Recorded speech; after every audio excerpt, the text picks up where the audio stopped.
In 1966, a Marine veteran on the docks of San Leon, Texas, founded a motorcycle club with a handful of men and a patch he designed himself.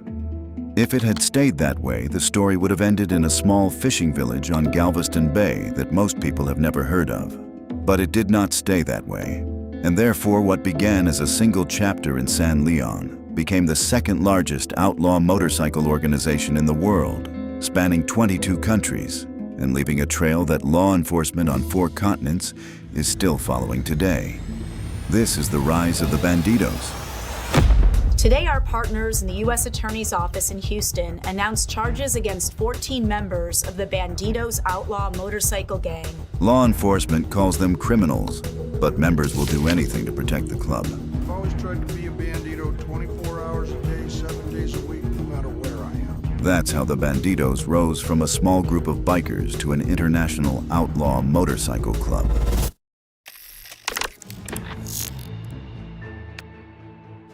It started with one man who refused to come home quietly. Donald Eugene Chambers returned from Vietnam in the mid-1960s to a country that didn't welcome him back. Trained for combat but stripped of purpose, he decided if civilian life couldn't give him structure, he'd create his own. In 1966, in San Leon, Texas, Chambers founded the Bandidos Motorcycle Club with like-minded riders. Their emblem featured sombrero-wearing figure armed with a pistol and machete, painted in red and gold. Their initial members were oilfield hands workers, mechanics, veterans, blue-collar outsiders chasing belonging. Despite the minimal resources, Chambers maintained a military-like discipline. He ran meetings like army briefings where disobedience brought immediate consequences. By the late 1960s, Bandidos were able to maintain a presence across Texas. What began with a few restless men on bikes had grown into a brotherhood with rules. And with Texas locked down, the next step was obvious: expansion. Chapter 2: Expansion and Growth. From a single Texas chapter, the Bandidos spread like wildfire. In the next 20 years, their red and gold patch appeared on 3 continents. By the mid-1970s, the Bandidos had claimed the American South: Louisiana, Oklahoma, New Mexico. One by one, they pulled in smaller clubs with a clear message: patch over and gain protection, or get pushed aside. The model worked. Soon, Houston, Dallas, and San Antonio were strongholds. Then came the leap overseas. In 1983, a split inside Australia's Comanchero Motorcycle Club birthed the first Bandidos chapter in Sydney. Within a year, that defection turned bloody. The feud exploded into the Milpera Massacre, a Father's Day shootout that left 7 people dead, including an innocent teenager. While Australia descended into chaos, Europe became the next front. In 1989, the first chapter opened in Marseille, France. Within a few years, the patch appeared in Denmark and Sweden, where biker culture had been building for decades, but this move carried a price. In Scandinavia, the Hells Angels already dominated. The seeds of all-out war were planted. Their expansion was always the same: identify a disaffected local club, offer the Bandido name, discipline, and backing. If they refused, crush them. Amid the chaos, Chambers' blueprint kept spreading. By the end of the decade, the Bandidos had gone global, because their rapid rise meant one thing: a head-on collision with the Hells Angels was no longer a matter of if, it was when. Chapter 3: Rivalries with the Hells Angels. From the start, the Bandidos were chasing the same throne the Hells Angels already claimed. In the U.S., skirmishes broke out in border states over drug and gun routes. But in the 1990s, the rivalry truly exploded in Scandinavia, where both clubs were expanding aggressively. Small clashes over territory, street control, and recruitment spiraled into open war. Governments would later call it the Nordic Biker Warone of the bloodiest conflicts in outlaw biker history. In March 1996, Hells Angels gunmen ambushed Bandidos at Copenhagen Airport, killing chapter president Uffe Larsson and wounding 3 others. Hours later, another ambush hit Oslo Airport. The Bandidos struck back. Just months later, they fired a rocket into a Hells Angels clubhouse party in Copenhagen. 2 people were killed, including a young woman who wasn't part of the conflict, and 19 others were injured. Civilians were now dead, and outrage erupted. Law enforcement cracked down, but the violence only escalated. The Hells Angels answered with explosives. In Norway, a van packed with up to 50 kilograms of fertilizer-based explosives was detonated outside a Bandido clubhouse. A 51-year-old passerby was killed, 22 others were wounded, and the building was leveled. The intended target was Michael Garcia Lerche Olsen, a former Hells Angel who had defected to the Bandidos, survived. Days later, more Bandidos were gunned down. The war was fully underway. By 1997, nearly 100 men were dead, including civilians. The pressure on both clubs was immense. That September, the presidents of the Bandidos and Hells Angels sat side by side on Danish television, shaking hands in an uneasy truce. The Nordic biker war had left dozens dead, governments mobilized, and entire nations outraged. For the Angels, it was about guarding supremacy. For the Bandidos, it proved they could stand shoulder to shoulder with the world's most feared patch. The handshake did not erase the blood, but it ended a war too costly to continue. The rivalry, however, never ended, only shifted. In 2010, another peace deal was signed in Germany, dividing territory under government pressure. Police dismissed it as a media stunt, and while it curbed bloodshed locally, the hostility endured elsewhere. In Scandinavia, shootings returned. In North America and Australia, the feud remained violent and open. The lesson was simple. Every truce between the Hells Angels and Bandidos has been written in temporary ink. Rivalry is the engine that drives them both, and peace lasts only as long as survival demands it. Chapter 4. Law Enforcement Crackdowns. By the 1990s, the Bandidos were under attack on 2 fronts. Rivals challenged them in the streets, while governments across the world sought to dismantle them in courts. What followed was a decades-long campaign of raids, indictments, and bans that reshaped the club's identity. The campaign intensified in Operation 1%er, 1985 to 1986, when ATF agents conducted raids in 18 states against multiple outlaw clubs, including the Bandidos. 68 people were arrested, and caches of illegal weapons and drugs were seized. The message was clear. The federal government was willing to pursue biker gangs as organized crime syndicates. Europe soon followed. German and Danish authorities raided clubhouses, seizing assault rifles, bulletproof vests, and financial records tying members to extortion and contract killings. Germany went further, declaring the Bandidos a criminal association, which allowed police to ban chapters and confiscate assets outright. In 2017, the Netherlands became the first country to dissolve its national chapter in court, ruling that the club posed a permanent threat to public order. Canada mounted its own offensive during and after the Quebec Biker War. When the rock machine patched over to the Bandidos in 2002, police struck back with Operation Amigo, arresting 62 members and associates in coordinated raids. The result was decisive. Within months, the Bandidos' presence in Quebec collapsed. The courtroom became the new battlefield. Prosecutors in Scandinavia reported threats, while in Australia, police officers who disrupted drug routes were assaulted. In the US, the goal was to prove that violence came from the top, not just rogue riders. That strategy culminated in the 2018 San Antonio trial of Jeffrey Fay Pike and John Xavier Portillo, the national president and vice president. After a 3-month trial, both men were convicted on all counts, including racketeering, conspiracy, and ordering murders. The verdict is now in. 2 top former Bandidos, National President Jeffrey Fay Pike and ex-Vice President John Xavier Portillo, found guilty in a 13-count indictment. Testimony tied them directly to the killing of Anthony Benish, who had attempted to start a rival Hells Angels chapter in Texas. Pike was sentenced to life plus 10 years. Portillo received 2 consecutive life sentences without parole. It was the first time U.S. prosecutors had dismantled the Bandidos' top command in open court. Other crackdowns followed. The aftermath of the 2015 Waco shootout, where 9 bikers were killed in a gun battle with the Cossacks, brought mass arrests and sweeping charges. Although most cases collapsed, the national leadership was hit hard. Pike and Portillo's indictments stemmed partly from this climate of pressure. The latest offensive came in February 2025, when federal prosecutors unsealed a 22-count RICO indictment against 14 members in Houston.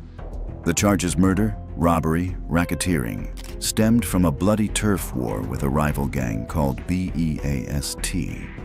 Investigators described a smash-on-sight order from Bandido leadership, directing members to attack rivals wherever they were found.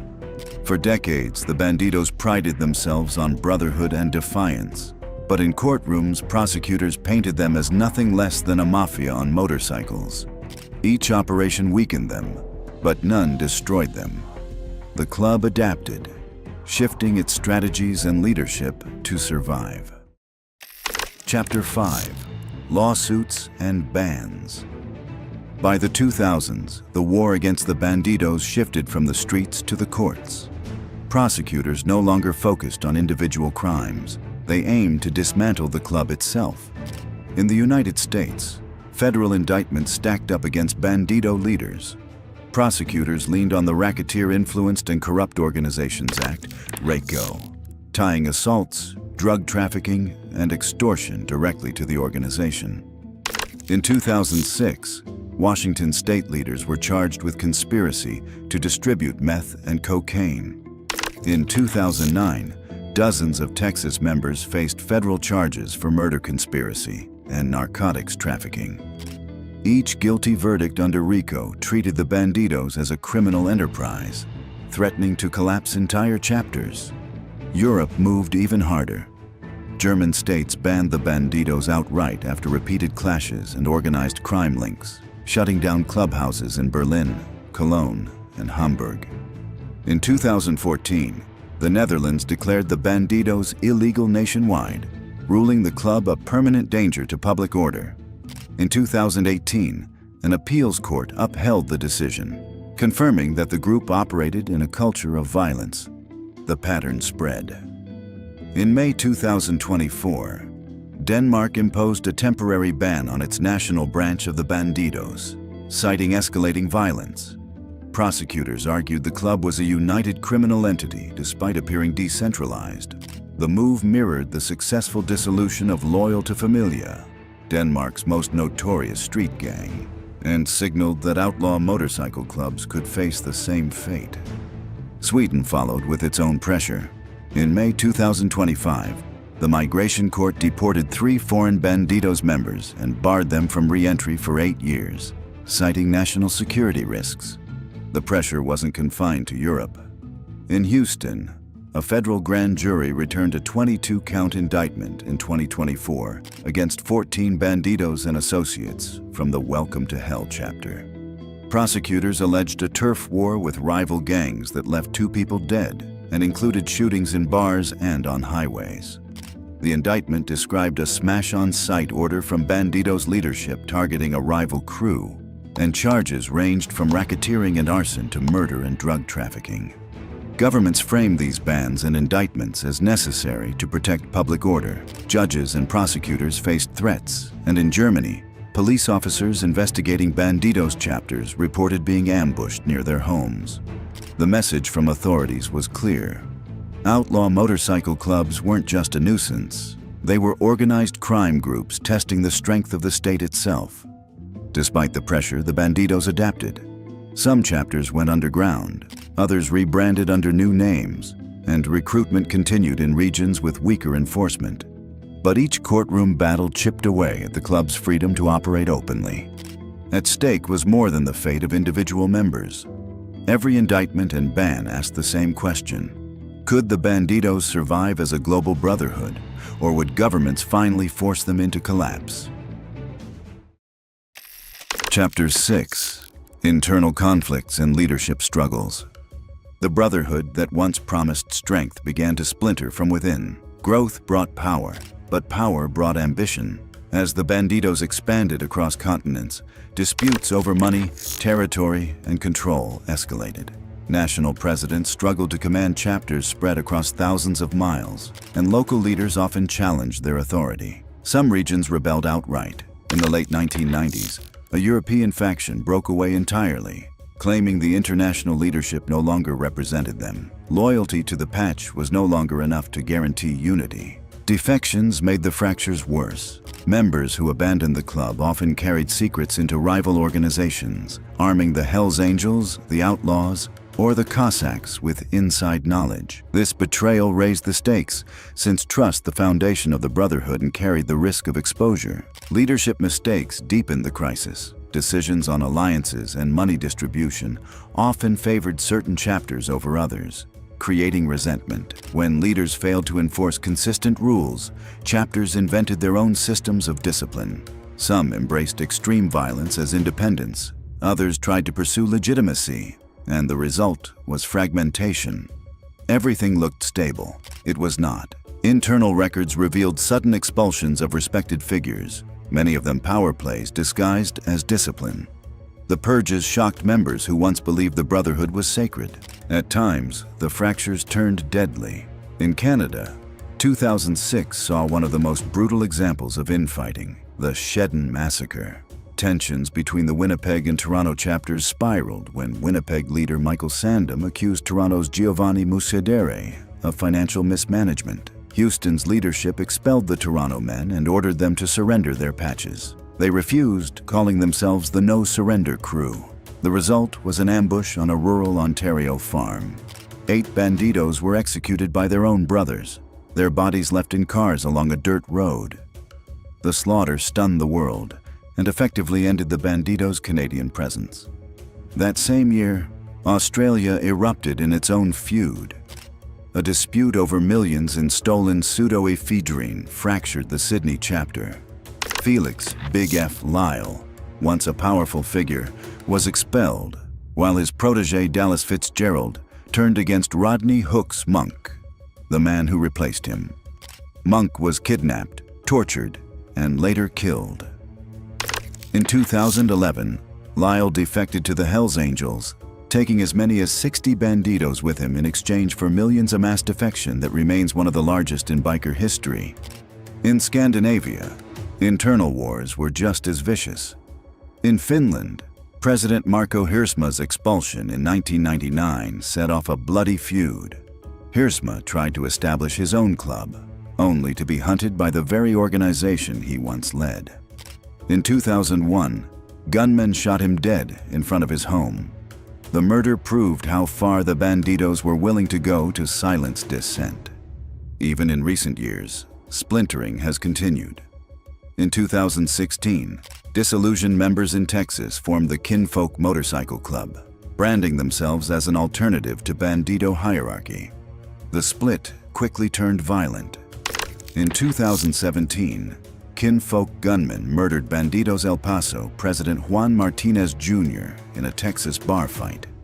The shooter was sentenced to 56 years in prison, but the feud still simmers.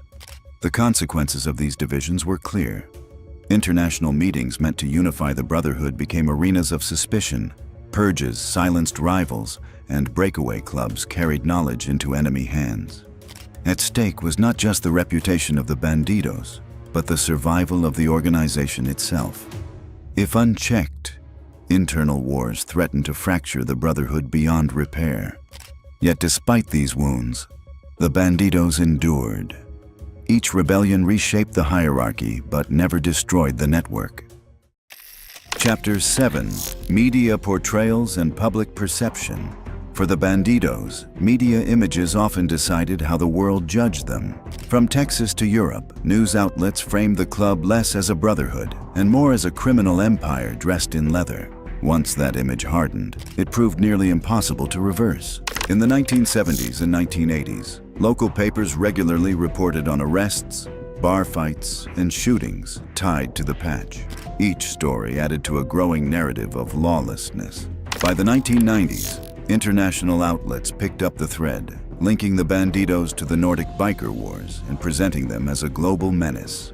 Television paired news of raids and indictments with footage of riders in formation, their colors flashing against chrome and leather. The effect was simple and powerful. Before audiences heard a word, they associated the patch with violence. This framing only deepened as law enforcement operations gained visibility. Undercover ATF stings and FBI-led investigations were widely covered. Reports emphasized drug trafficking, meth and cocaine distribution, illegal weapons stockpiles, and patches earned for violence. Even when trials ended without convictions, the headlines had already reinforced the impression of the Bandidos as a cartel on wheels. The club did try to fight back against this narrative. Chapters highlighted charity rides, toy drives, and fundraisers for veterans and families in need. Human interest stories occasionally broke through, with local media covering food donations or interviews that emphasized loyalty and brotherhood. But these stories rarely spread beyond biker circles. They were drowned out by headlines of raids and funerals. For every quiet act of charity, there was a louder report of murder or conspiracy. This dual perception carried weight. For governments and police, the criminal image justified aggressive raids, indictments, and even outright bans. A frightened community was far more likely to support laws that dissolved chapters and confiscated property. For members, reputation worked in two directions. It damaged their legal standing, but also drew recruits. Young riders joined partly because the outlaw image promised danger, respect, and notoriety. By the early 2000s, the Bandidos were no longer just another motorcycle club in the public imagination. They had become a cultural archetype, shorthand for the outlaw biker itself. The club's own attempts to shift its image toward loyalty, charity, and family could not outweigh decades of headlines, raids, and crime stories. Then, in May 2015, a Twin Peaks restaurant in Waco, Texas, turned that image into reality. Cameras rolled, gunfire erupted, and the Bandidos were thrust into the deadliest public biker shootout in American history.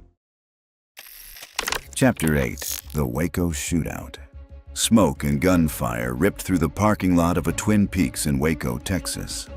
What began as a routine coalition meeting of motorcycle clubs became the deadliest public biker confrontation in U.S. history. Tension had been building for months. The Bandidos and the Cossacks were already colliding over territory, dues, and the right to wear the Texas bottom rocker. Police intelligence flagged the meeting as high risk, so Waco officers and Texas troopers staged outside before the first bikes rolled in. The spark was small and fast. An argument over parking and patches at the entrance spilled into shoves, then knives, then guns. Shots cracked across the lot. Cars and storefront glass took rounds. Patrons dropped under tables. Staff barricaded kitchens and bathrooms. Officers outside moved immediately and returned fire under active shooter protocols. When the shooting stopped, 9 men were dead, and at least 18 more were wounded, nearly all by gunfire. The scene bodies under sheets, bikes scattered, rifles level dominated national news within hours. By nightfall, 177 people were in custody on organized crime charges, many facing $1 million bonds. Over the next 4 years, cases collapsed. Judges tossed charges, juries deadlocked, and evidence fell short. The only trial of a Bandido chapter president ended in mistrial. By April 2019, the remaining criminal cases were dismissed. No one was convicted of murder for the 9 deaths. The fallout cut both ways. For law enforcement, Waco became a cautionary tale about overbroad arrests, sky-high bonds, and a prosecution strategy that could not carry the burden of proof. For the Bandidos, the imagery was indelible. A public gun battle that reinforced their notoriety and invited fresh scrutiny of every chapter in Texas. Everything looked settled in court. It wasn't. Civil rights suits surged against local and state officials, challenging the mass arrests and prolonged detentions. The fight moved from crime scenes to courtrooms and city budgets. After Waco, the question was simple and brutal. Could the Bandidos survive the combined weight of public outrage, failed prosecutions, and constant monitoring? Or would pressure and internal fractures finally split the brotherhood for good? Chapter 9: Legacy and Transformation. Today, the Bandidos remain one of the world's most infamous outlaw clubs, spread across 20 countries and hundreds of chapters. But survival now depends less on street fights and more on courtrooms. In 2025, 14 Houston area members were indicted under RICO, accused of waging a violent turf war with a rival group called Beast. Prosecutors cited shootings, arsons, and even a national smash-on-sight order from leadership. Europe moved in step. Denmark imposed a temporary ban. Spain and Germany staged raids, and defections in the Ruhr region saw over 100 Bandidos switch to the Hells Angels. The stakes are simple. If bans and prosecutions dismantle leadership, the club risks fracturing into fiefdoms. If defections accelerate, the brand itself could fade, yet the Bandidos endure. Some chapters go underground, others double down. The myth of brotherhood still recruits, even as trials and bans strip away freedom. Legacy now means proving whether the patch can outlast governments, rivals, and time itself. But the club that Donald Chambers built from the San Leon docks was only the foundation. What it became next depended entirely on the man who took it over. How one man turned the Bandidos into an empire building. Bandidos Biker Gang, or Motorcycle Club as they call it, was founded here in Texas in 1966 by a disillusioned Vietnam War veteran. And that man is Donald Chambers. Donald Eugene Chambers was born on November 23, 1930, in Texas during the Great Depression. Self-reliance was not a philosophy where he grew up. It was a survival mechanism. Authority was viewed with suspicion. Toughness was the only currency that held its value. He joined the United States Marine Corps and served during the Vietnam War. And to understand what that did to him, you have to understand what Vietnam did to an entire generation of American men. 2.7 million Americans served in that conflict. 58,000 came home in caskets. The ones who came home alive returned to a country that had no framework for what they had been through. PTSD would not become a recognized clinical diagnosis until 1980. In the years before that, the men carrying it were simply described as unstable, difficult, or broken. They were not offered treatment.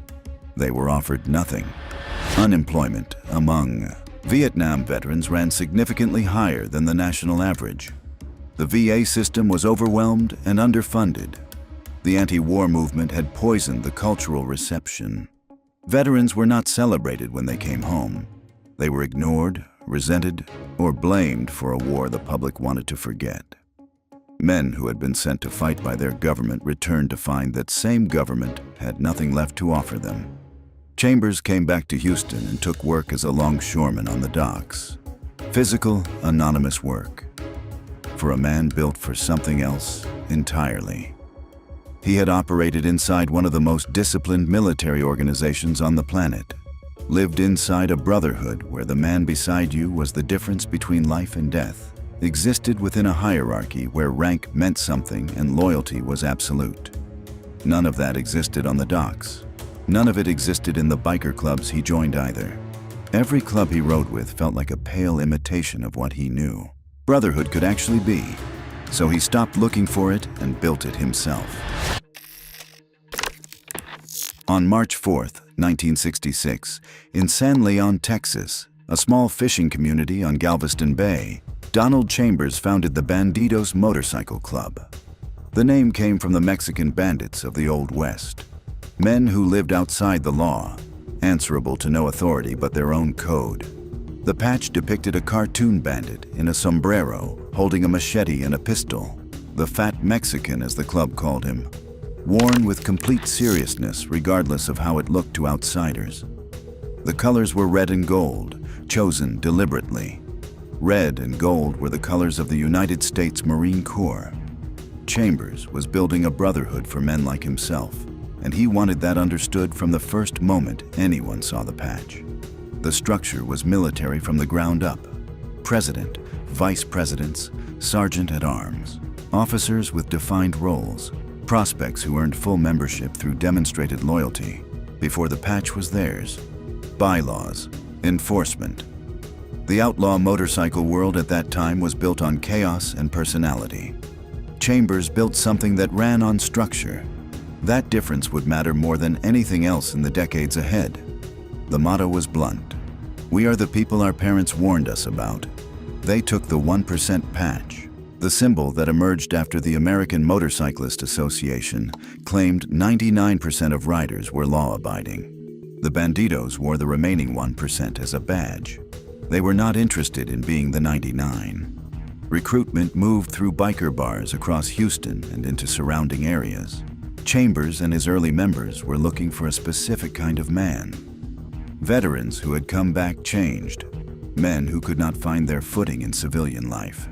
Men who understood discipline and loyalty as lived experience rather than words on paper. Within a few years, the Bandidos had over 100 members, the majority Vietnam. Veterans who recognized in what Chambers had built something they had been unable to find anywhere else. What separated the Bandidos from the dozens of outlaw clubs that rose and collapsed in the same period was not discipline alone. It was the philosophy Chambers embedded into the club's identity from the first day. Cut one, bleed all. An attack on one member was an attack on every member. A debt owed to one was a debt the entire club would collect. A betrayal of one would be answered by all of them. This was not rhetoric posted on a clubhouse wall.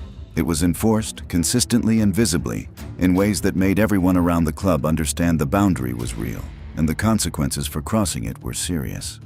For veterans who had experienced genuine combat brotherhood and returned to a civilian life where that depth of loyalty was largely absent, this was not just appealing. It was the only thing that made complete sense. The Bandidos offered a community with actual stakes, a brotherhood that meant something because breaking it had consequences that arrived fast and without negotiation. That same philosophy made the club extraordinarily dangerous as a criminal organization. Law enforcement could not easily flip one member against another when the entire club would respond to the cooperation. Witnesses faced not a single angry man, but an institution. The principle that made the Bandidos a genuine brotherhood also made them structurally resistant to the informant pressure that had collapsed other organizations. But that resistance had a limit. And in December 1972, the club was about to find exactly where that limit was.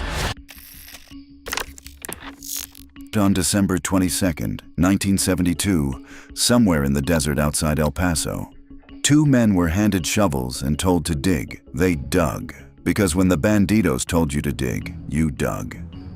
The two brothers were named Jimmy and Dale Tall. They had sold fake amphetamine to the Bandidos, baking soda in packaging that was supposed to contain something real, a small fraud, the kind of thing that might slide with someone else, not with Donald Chambers. Chambers did not act on impulse. He acted on intention. The brothers were located, approached, and abducted, driven into the desert outside El Paso. The drive took hours, long enough for both men to understand precisely what was happening and to know there was no way to change it. In the desert, they were given shovels. They dug. When the holes were deep enough, Chambers and his men shot them. The bodies stayed in the graves the brothers had dug for themselves. A prospect named Richard Merla had been present. Merla was at the bottom of the Bandidos hierarchy, still earning his patch, his loyalty not yet fully tested or fully given. When law enforcement arrived, he made the calculation Chambers had built an entire philosophy to prevent. He cooperated, he testified. His testimony convicted Donald Chambers and two other Bandidos members of double homicide. In court, Chambers was stoic. He had made his choices with full understanding of their weight and was not going to perform regret for a judge. Consecutive life sentences. He was 43 years old. But even from a prison cell, Chambers was not finished. He designated Ronnie Hodge as his successor with his full authority behind the transfer. The hierarchy held. The institution did not skip a beat. And what happened next proved that the most dangerous thing about Donald Chambers was never Donald Chambers himself. Ronnie Hodge was not the visionary. He was not the founder. He was not the man whose name was on the conviction that defined what the Bandidos were willing to do. He was something more important than any of that. He was the proof that what Chambers had built could function without Chambers. Hodge inherited a club 8 years old, over 100 members concentrated in Texas, and a founder just convicted of double homicide. The expected trajectory was contraction. Members, nervous. Law enforcement surveillance intensified. criminal networks looking for more stable partners, the organization shrinking toward its core. That is not what happened. Under Hodge through the late 1970s and into the 1980s, the Bandidos expanded. Texas chapters multiplied. New Mexico, Colorado, Louisiana. The prospect system Chambers had designed kept filtering membership, ensuring the men who received the patch had demonstrated what the club required. The cut one bleed all philosophy kept being enforced, which meant the reputation for retribution remained intact without the founder present to personally enforce it. By the early 1980s, the Bandidos were no longer a Texas organization that had survived a setback. They were a national criminal enterprise with infrastructure across multiple states and a culture so deeply embedded in the men carrying the patch that removing the man who created it had not changed what it produced. Chambers had built something that did not need him. That was his greatest achievement and the thing law enforcement consistently failed to account for. In 1979, while Chambers was still in prison and Hodge was quietly expanding the empire, something happened in Houston that the cut one bleed all philosophy could not reach. Chambers' son, Stephen Trammell Chambers, was 23 years old. He was shot dead during a dispute at a nightclub. His father, the man who had built an organization around absolute retribution, who had driven two men into a desert and executed them for selling baking soda, was sitting in a prison cell and could do nothing. The killer fled and assumed a false identity. He moved through American life as someone else entirely for decades, while Stephen stayed buried in Houston. In 2016, 37 years after the murder, police arrested a man they believed was responsible. Except when investigators dug deeper, they found the man in custody had been living under a stolen name. The real killer had maintained a false identity successfully enough that even a murder investigation had not initially penetrated it. Whether the man responsible was ever genuinely brought to justice remains unclear in the public record. What is clear is the irony at the center of it. Chambers had built a philosophy around retribution. He had accepted consecutive life sentences rather than compromise that principle. And the one act of violence that most personally demanded an answer, his own son's murder, was the one act of violence he could not answer. The Bandidos had always answered violence with violence. Whether they answered this one for the man who built them is not in any public record. What is documented is that the killer lived free under a false name for 37 years, and the man who built the Bandidos died in 1999 without seeing justice for his son. In 1983, the same year Chambers was finally paroled, the Bureau of Alcohol, Tobacco, and Firearms formed a multi-agency task force with a single mandate: investigate the Bandidos comprehensively enough to bring a coordinated nationwide prosecution. For 18 months, the task force worked. Intelligence gathered across multiple states, undercover operatives embedded, informants cultivated, the full criminal map drawn: drug production and distribution, weapons trafficking, stolen vehicles, contract violence, prostitution operations generating revenue across multiple chapters. On February 21st, 1985, they moved. Simultaneous raids across multiple states, 20 locations hit in a single morning. What they found confirmed everything: firearms well beyond personal protection quantities, narcotics and distribution volume, stolen vehicles processed for resale, currency from criminal operations spanning the country, 85 Bandido members and associates indicted nationwide. One of the largest coordinated federal actions against an outlaw motorcycle organization in American history. The Bandidos survived it, not because they were lucky, because the structure Chambers had built was designed to absorb exactly this kind of pressure. Individual members went to prison. Individual chapters lost assets. But the organization kept functioning because it had never been built around any single point that law enforcement could remove and call the job finished. The Bandidos were not a pyramid. They were a network. And by 1985, that network already stretched to a second continent. 2 years earlier, in 1983, The first Australian chapter had been established. The agents executing warrants across Texas were targeting a club that had already crossed an ocean. The Australian expansion was not accidental. The Bandidos had watched the Hells Angels build international reach for years and drawn a straightforward conclusion. An organization existing in only one country is vulnerable in ways that a multi-country operation is not. International reach meant international resilience. Australia had its own outlaw motorcycle culture developing independently since the 1960s, producing clubs already operating in the same criminal markets with the same basic philosophy. When Bandidos representatives made contact, they found men who understood immediately what the patch meant and what wearing it would require. The Australian chapters grew fast and grew violent. The Marine discipline and the cut one, bleed all philosophy crossed the Pacific without losing anything in translation. From Australia, the expansion logic continued. If one ocean could be crossed, two could.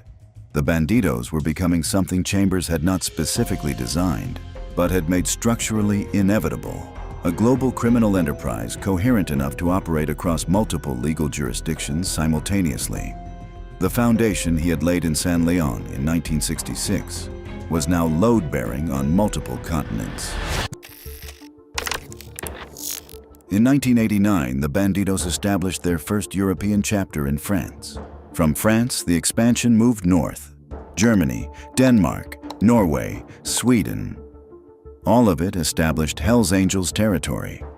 The Hells Angels were not interested in negotiating. What followed between 1994 and 1997 was something European governments genuinely had not prepared for.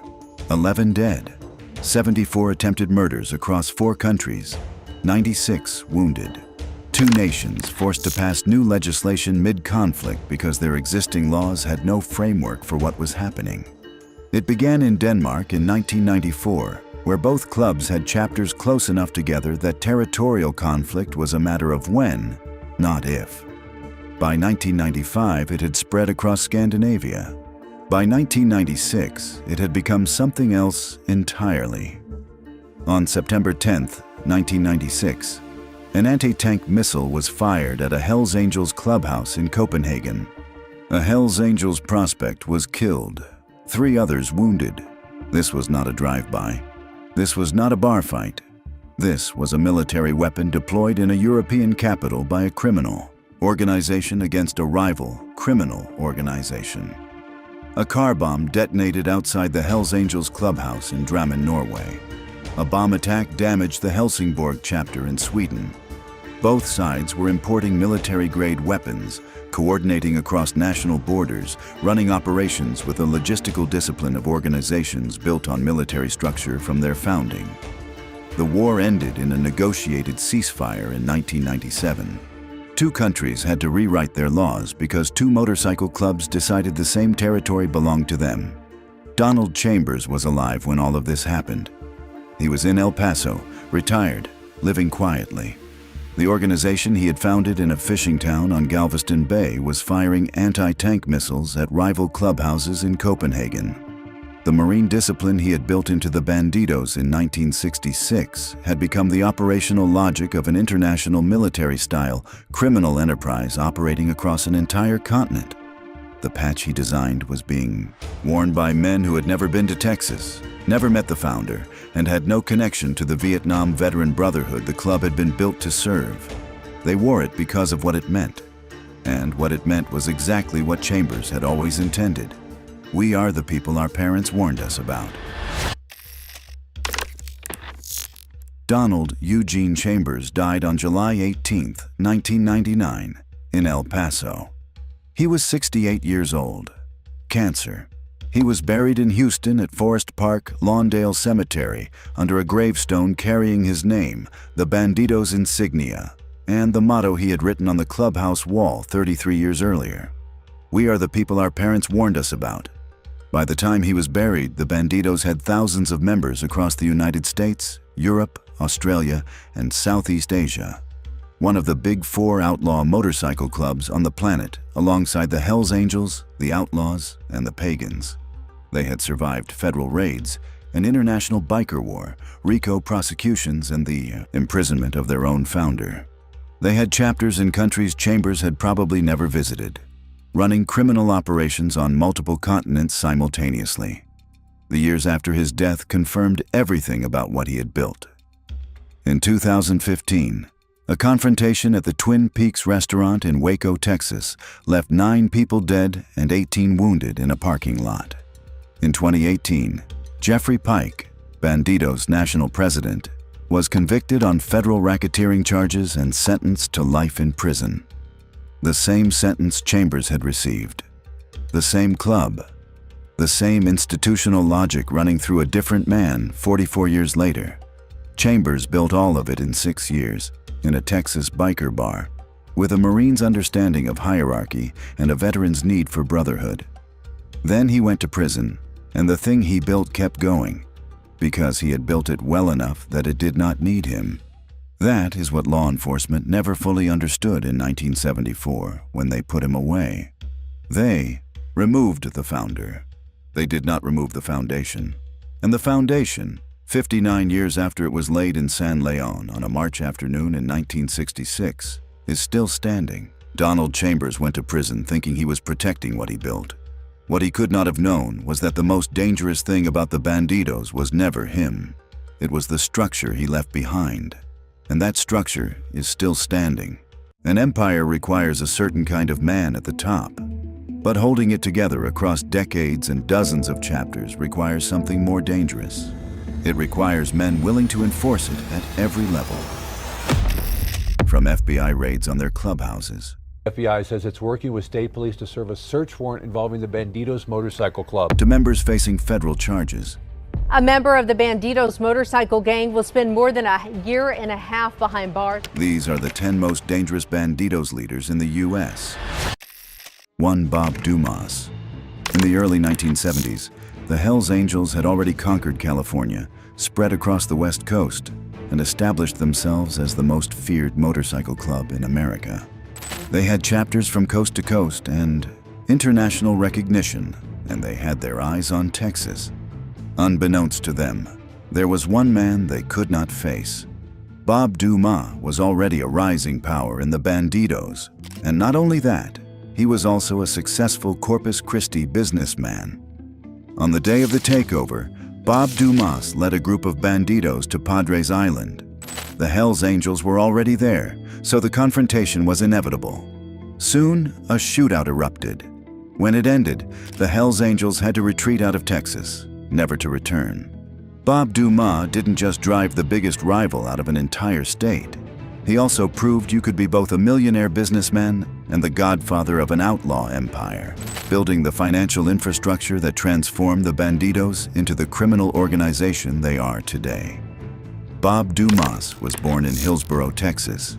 After his military service ended in 1958, he moved to Corpus Christi with almost nothing and used his final savings to open a bar called the Plumore Club. The gamble paid off, and by 1966, he'd opened Action Billiard Supply Company, the only billiard supply business south of San Antonio, creating a monopoly in the region. By 1972, he owned multiple bars and properties across South Texas. In 1971, Dumas joined the Bandidos Motorcycle Club. It became the most important relationship of his life. While other Bandidos relied on violence and intimidation to maintain power, Dumas built a business empire. He became the first millionaire in Bandidos history, proving that outlaw bikers could operate successful, legitimate enterprises. His most famous venture was Legs, a topless bar towered over by a 22-foot-tall cutout of a bikini-clad woman locals called the Big Lady. The sign became instantly controversial. Starting in 1983, complaints poured in. By 1992, Mayor Mary Rhodes's office was drowning in calls demanding its removal, but the city had no legal grounds to act. He operated Legs for 29 years. Inside the club, Dumas earned the nickname Papa Bear. Members came to him for jobs at his bars and businesses. He offered financial advice, helped brothers set up their own legitimate operations, and created a network of legal enterprises that kept members out of prison while generating revenue for club operations. Law enforcement saw something different. To them, Dumas was the Godfather, not because he was the most violent member, but because he was the architect of the Bandidos' transformation from a motorcycle club into a sophisticated criminal organization with legitimate business fronts. Dumas was widely believed to hold the position of honorary national president, though he consistently denied having any official rank. From 1971 to 2020, Bob Dumas remained an active Bandido for 49 years. He was present during the club's most violent periods, witnessed countless crimes, and maintained his position while federal prosecutors dismantled chapter after chapter with RICO indictments. The most important part was that he never went to prison, never faced major federal charges, never appeared in a RICO case. They could never build a case that stuck. In November 2020, Bob Dumas died at age 86 in a Corpus Christi hospital, surrounded by his family. He died a free man, a millionaire, and a Bandido until his final breath. Dumas didn't found the Bandidos. Donald Chambers did. But Dumas created the financial blueprint that transformed a motorcycle club into a multi-million-dollar criminal organization. He drove out the Hells Angels and secured an entire state. 50 years after Padres Island, his system is still standing. 2. John Pfeffer. What began as a normal Saturday night at the Hog Stop bar turned violent in seconds. Adam Burns, a Brothers East member, never saw John Pfeffer until the punch landed, sending him stumbling backward as the parking lot erupted. 5 more Bandidos rushed in. Burns hit the dirt. They kicked him, stomped him, and beat him for nearly 30 seconds before the gunfire started. He was shot 6 times, 5 bullets tearing through his back. Burns died on the gravel lot where he fell. Pfeffer staggered away with a gunshot wound to the arm, and when police searched him at the hospital, they found a pistol magazine. A photographer documenting the event recorded the entire attack, including the beating, the circle of men around Burns, and the moment shots were fired. But the violence was not random.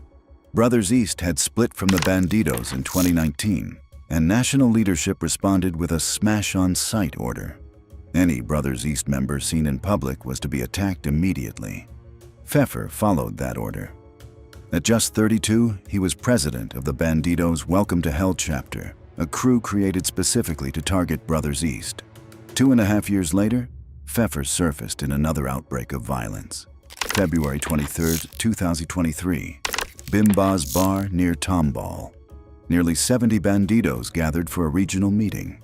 They summoned 14 members of the Graybeards, a non-outlaw club that had unknowingly crossed a line by making peace with Brothers East. Pfeffer questioned one of the Graybeards, then attacked. 70 against 14. The beating was deliberate and overwhelming, and when it was over, the Bandidos stripped the Graybeards of their cuts, photographing the stolen vests and circulating them like trophies. Federal investigators later connected Pfeffer to a larger pattern of violence, including assaults, shootings, and arsons across Houston from 2020 to 2024. Prosecutors described Welcome to Hell as a highly violent chapter created specifically to eliminate rivals.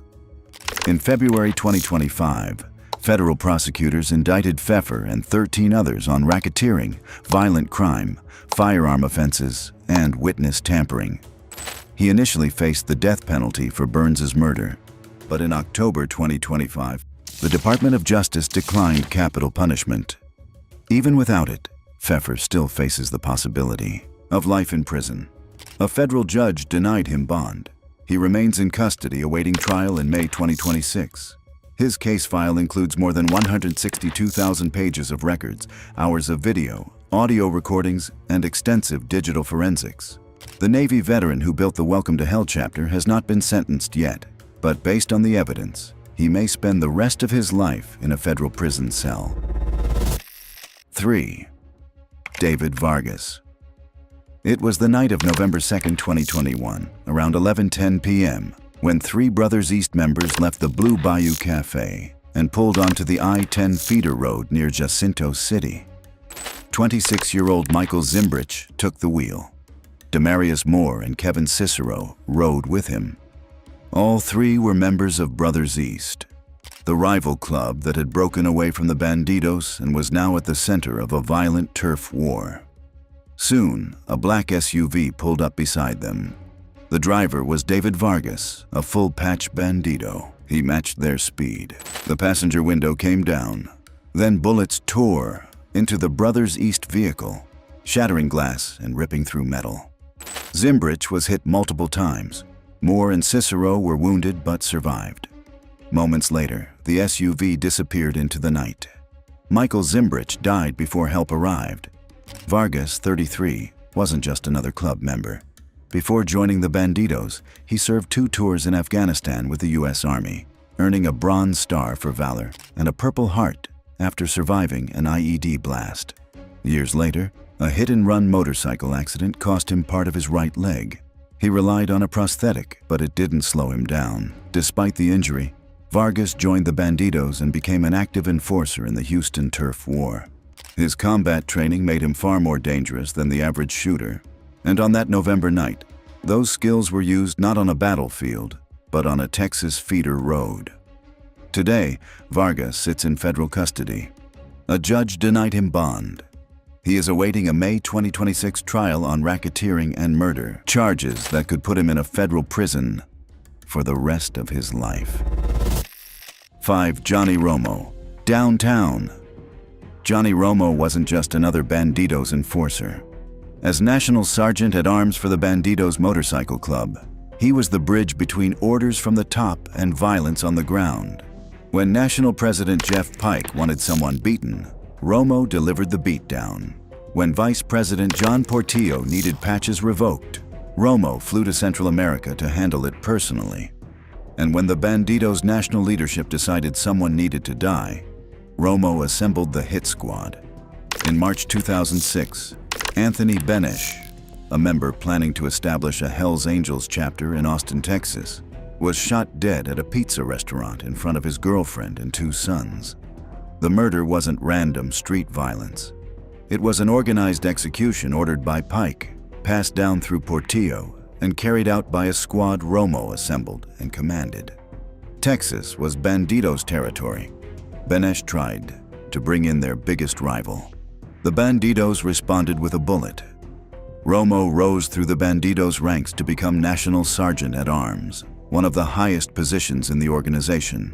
The role made him the club's primary enforcer, responsible for carrying out orders from national leadership and maintaining discipline across all chapters worldwide. His jobs ranged from simple beatdowns to complex international operations. When internal conflicts erupted in Central American chapters, Romo traveled there to revoke patches and restore order. When members violated club rules, Romo administered punishment. When Pike needed someone eliminated, Romo organized the operation. The Benesch hit demonstrated Romo's methods. He didn't act impulsively. Portillo provided intelligence on the target. Romo assembled a squad of full-patch Bandidos members, including his own brother Robert, who was trying to join the club. They watched Benesch's house for 2 days, tracking his movements. When Benesch went to the pizza restaurant that Saturday evening, they followed. Robert Romo fired the fatal shot from a scope-fitted hunting rifle, while Johnny Romo, positioned in a separate car, gave instructions over a 2-way radio. After the Benesch murder, Romo became Pike's go-to person for enforcement tasks across the organization. If Pike needed violence, Romo delivered it. In spring 2014, Romo was arrested on drug charges, facing 60 months in prison. He made a decision that would have been unthinkable years earlier. He began cooperating with federal authorities. Romo wore a wire to record Portillo and other members making incriminating statements. He provided testimony that became crucial to the government's racketeering case against Pike and Portillo. Over 2 days on the stand in March 2018, he detailed how orders flowed from national leadership down to enforcers like himself. But Romo initially withheld information about the Benesch killing. He didn't mention his involvement until federal agents confronted him after he'd already been sentenced to just 24 months on the drug charges, far less than the 60 months he originally faced. In September 2017, Both Romo brothers pleaded guilty to murder and firearm charges in aid of racketeering. 2 other members of the San Antonio Centro chapter who participated in the hit squad also pleaded guilty. In October 2018, Johnny Romo stood before a federal judge for sentencing.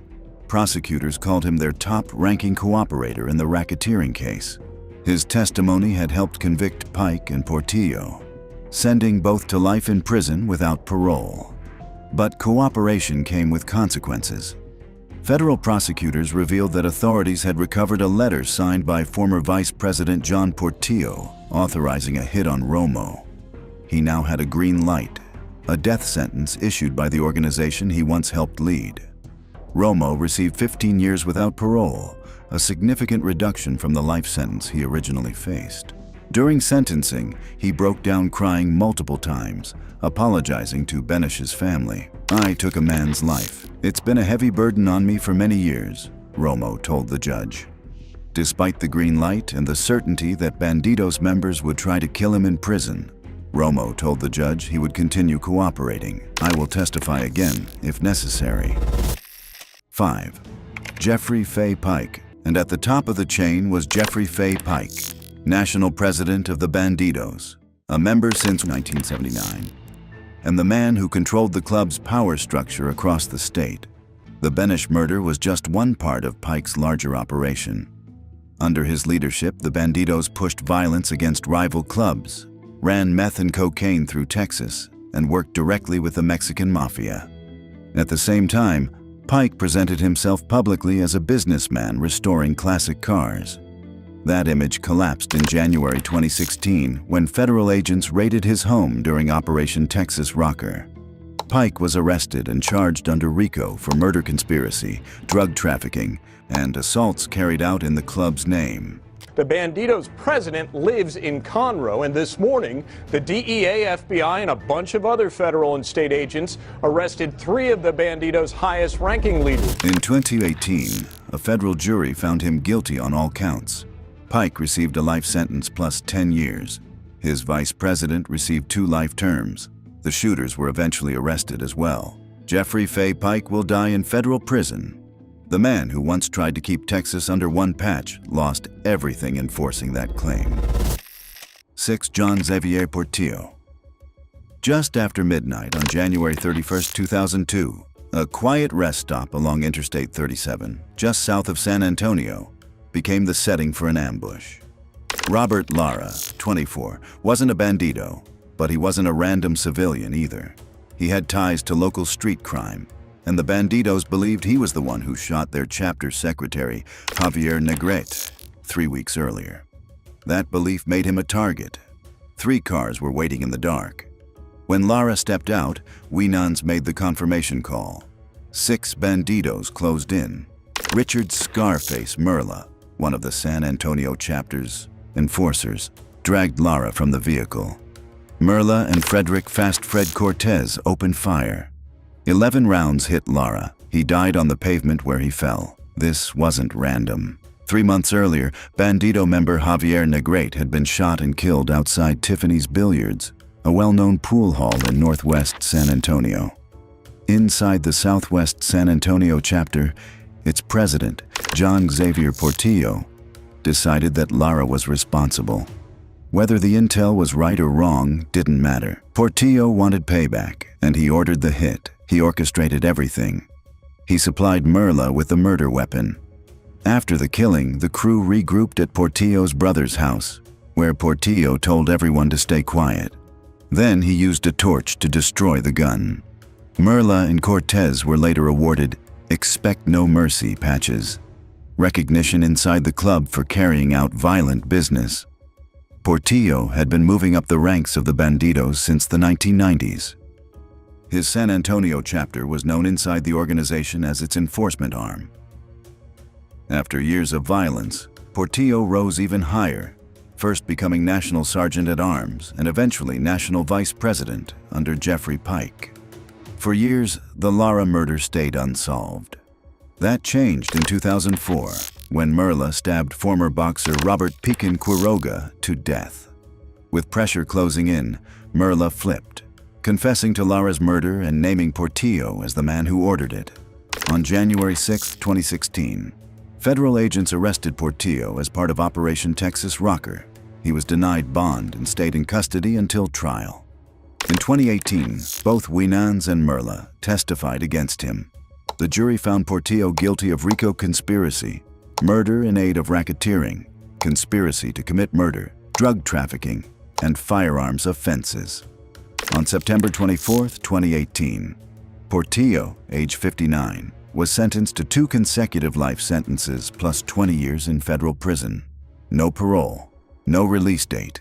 He didn't say goodbye to his family before the marshals took him away. Portillo, once the enforcer president of San Antonio and later the national vice president, will die in federal prison. 7. Justin Cole Forster. In January 2016, federal authorities conducted one of the most significant operations in outlaw motorcycle gang history. In coordinated raids across Texas, they arrested the top 3 leaders of the Bandidos Motorcycle Club simultaneously: National President Jeffrey Pike, National Vice President John Portillo, and National Sergeant-at-Arms Justin Cole Forster. Operation Texas Rocker had been underway for 23 months.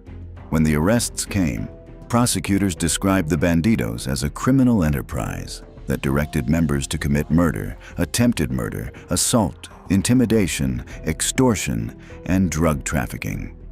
Forster was 31 years old and had been the national enforcer for 5 years. But unlike Pike and Portillo, who would go to trial and receive life sentences, Forster made a different choice. He became the first high-ranking national member to publicly testify about the inner workings of the Bandidos. Justin Cole Forster joined the Bandidos in 2006 at age 22. He later testified that he'd wanted to be part of the club since he was 10 years old. The screening process was rigorous. Prospects needed sponsors who'd known them for at least 5 years, and probation could last months or years. But Forster made it through, earned his full patch, and began rising through the ranks. In March 2011, Forster became National Sergeant-at-Arms, one of the 3 highest-ranking positions in the entire organization. His responsibilities included handling security at biker gatherings, enforcing discipline across all chapters, and carrying out orders from Pike and Portillo.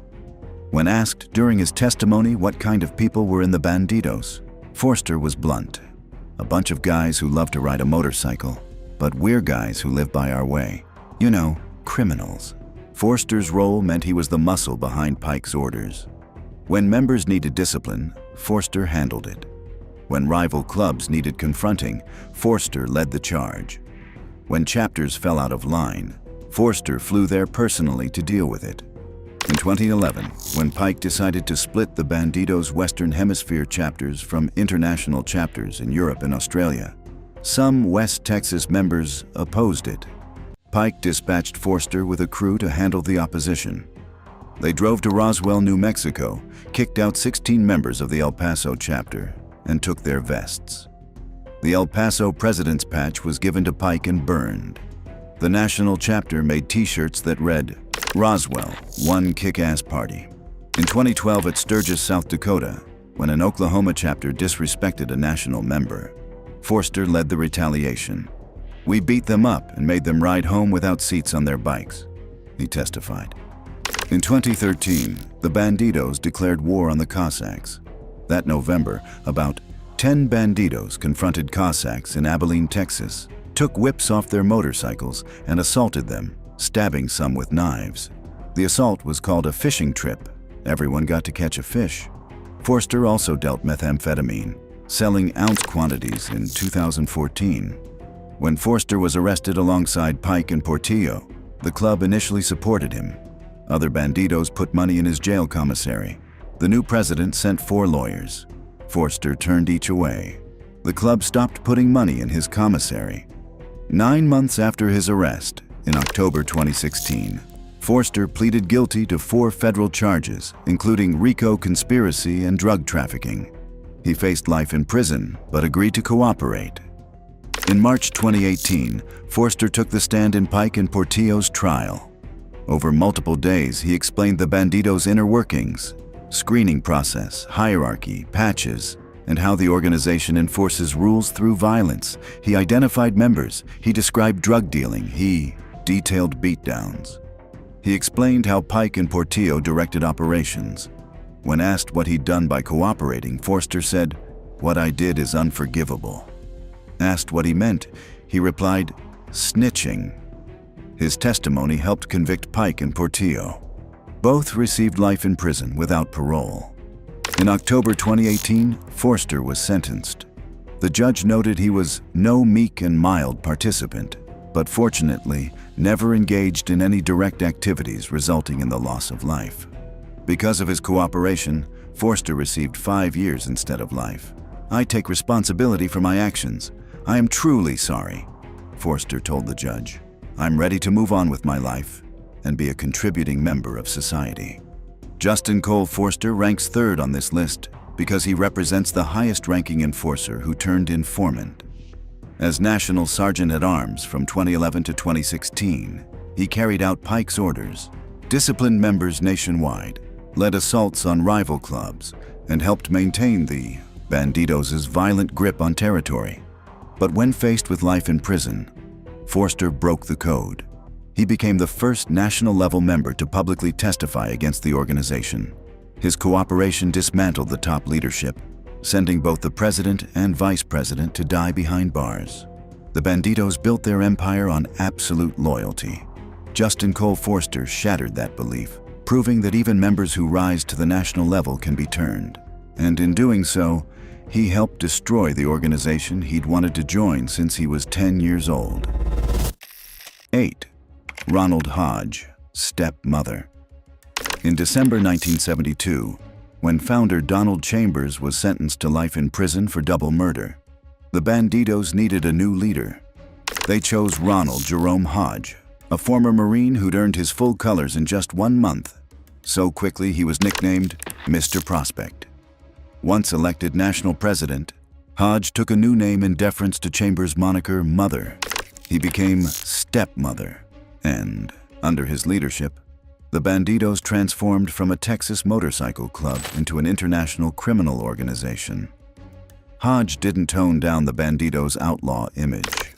Throughout the 1970s, members were arrested for drug trafficking, running prostitution rings, extorting roadhouse and strip joint owners, and operating illegal pit bull fights. By the mid-1970s, the club had grown to an estimated 700 members with chapters in Texas, Alabama, New Mexico, South Dakota, Washington State, Indiana, and Montana. But Hodge's most significant achievement came in 1983 when he approved the first international chapter in Sydney, Australia. Anthony Mark Spencer, who'd visited the United States and been impressed by the Bandidos' hospitality and brotherhood, contacted Hodge about starting an Australian chapter. Through extensive correspondence, Hodge granted approval. The decision opened the door for international expansion that would eventually spread the Bandidos to over 20 countries.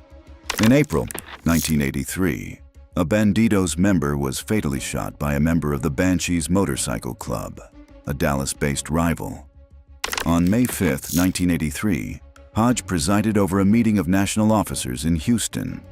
Present were the national vice president, 2 national secretary-treasurers, and multiple national sergeants-at-arms. Hodge ordered retaliation to be carried out by national officers. He instructed all members to clean up their appearances to avoid attracting law enforcement attention during the operation. He collected $100 from each Bandidos member to finance the plan. Over the following weeks, the organization gathered intelligence on Banshees members, obtained unregistered firearms, and established a safe house in case casualties required medical treatment. On July 5, 1983, the plan was executed. Bandidos members planted bombs underneath a Banshees member's van and next to a gas meter at another member's home. Both bombs detonated, causing property damage but no serious injuries. A planned assault on the Banshees Texarkana clubhouse with illegally converted MAC-10 machine guns never materialized.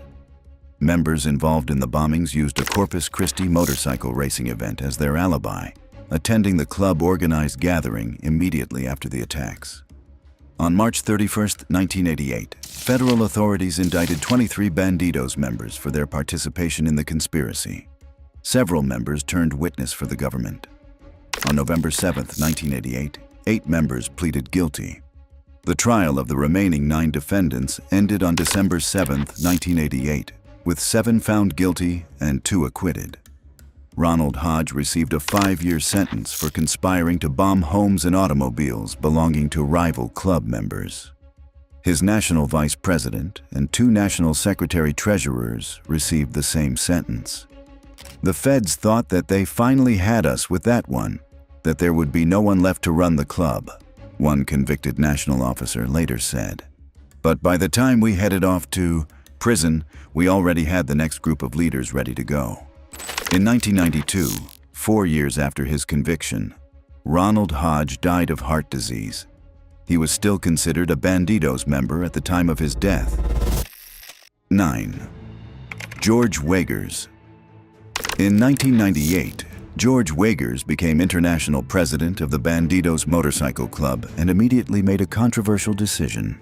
He moved the club's headquarters from Houston, Texas, the Bandidos' birthplace and spiritual home, to Bellingham, Washington, where he owned a Harley-Davidson shop. The move signaled something bigger. Wagers, who'd been a Bandidos member for decades, believed the club needed to change. He thought the Bandidos should be filled with men of respect, not pieces of shit, according to a former national officer who worked with him.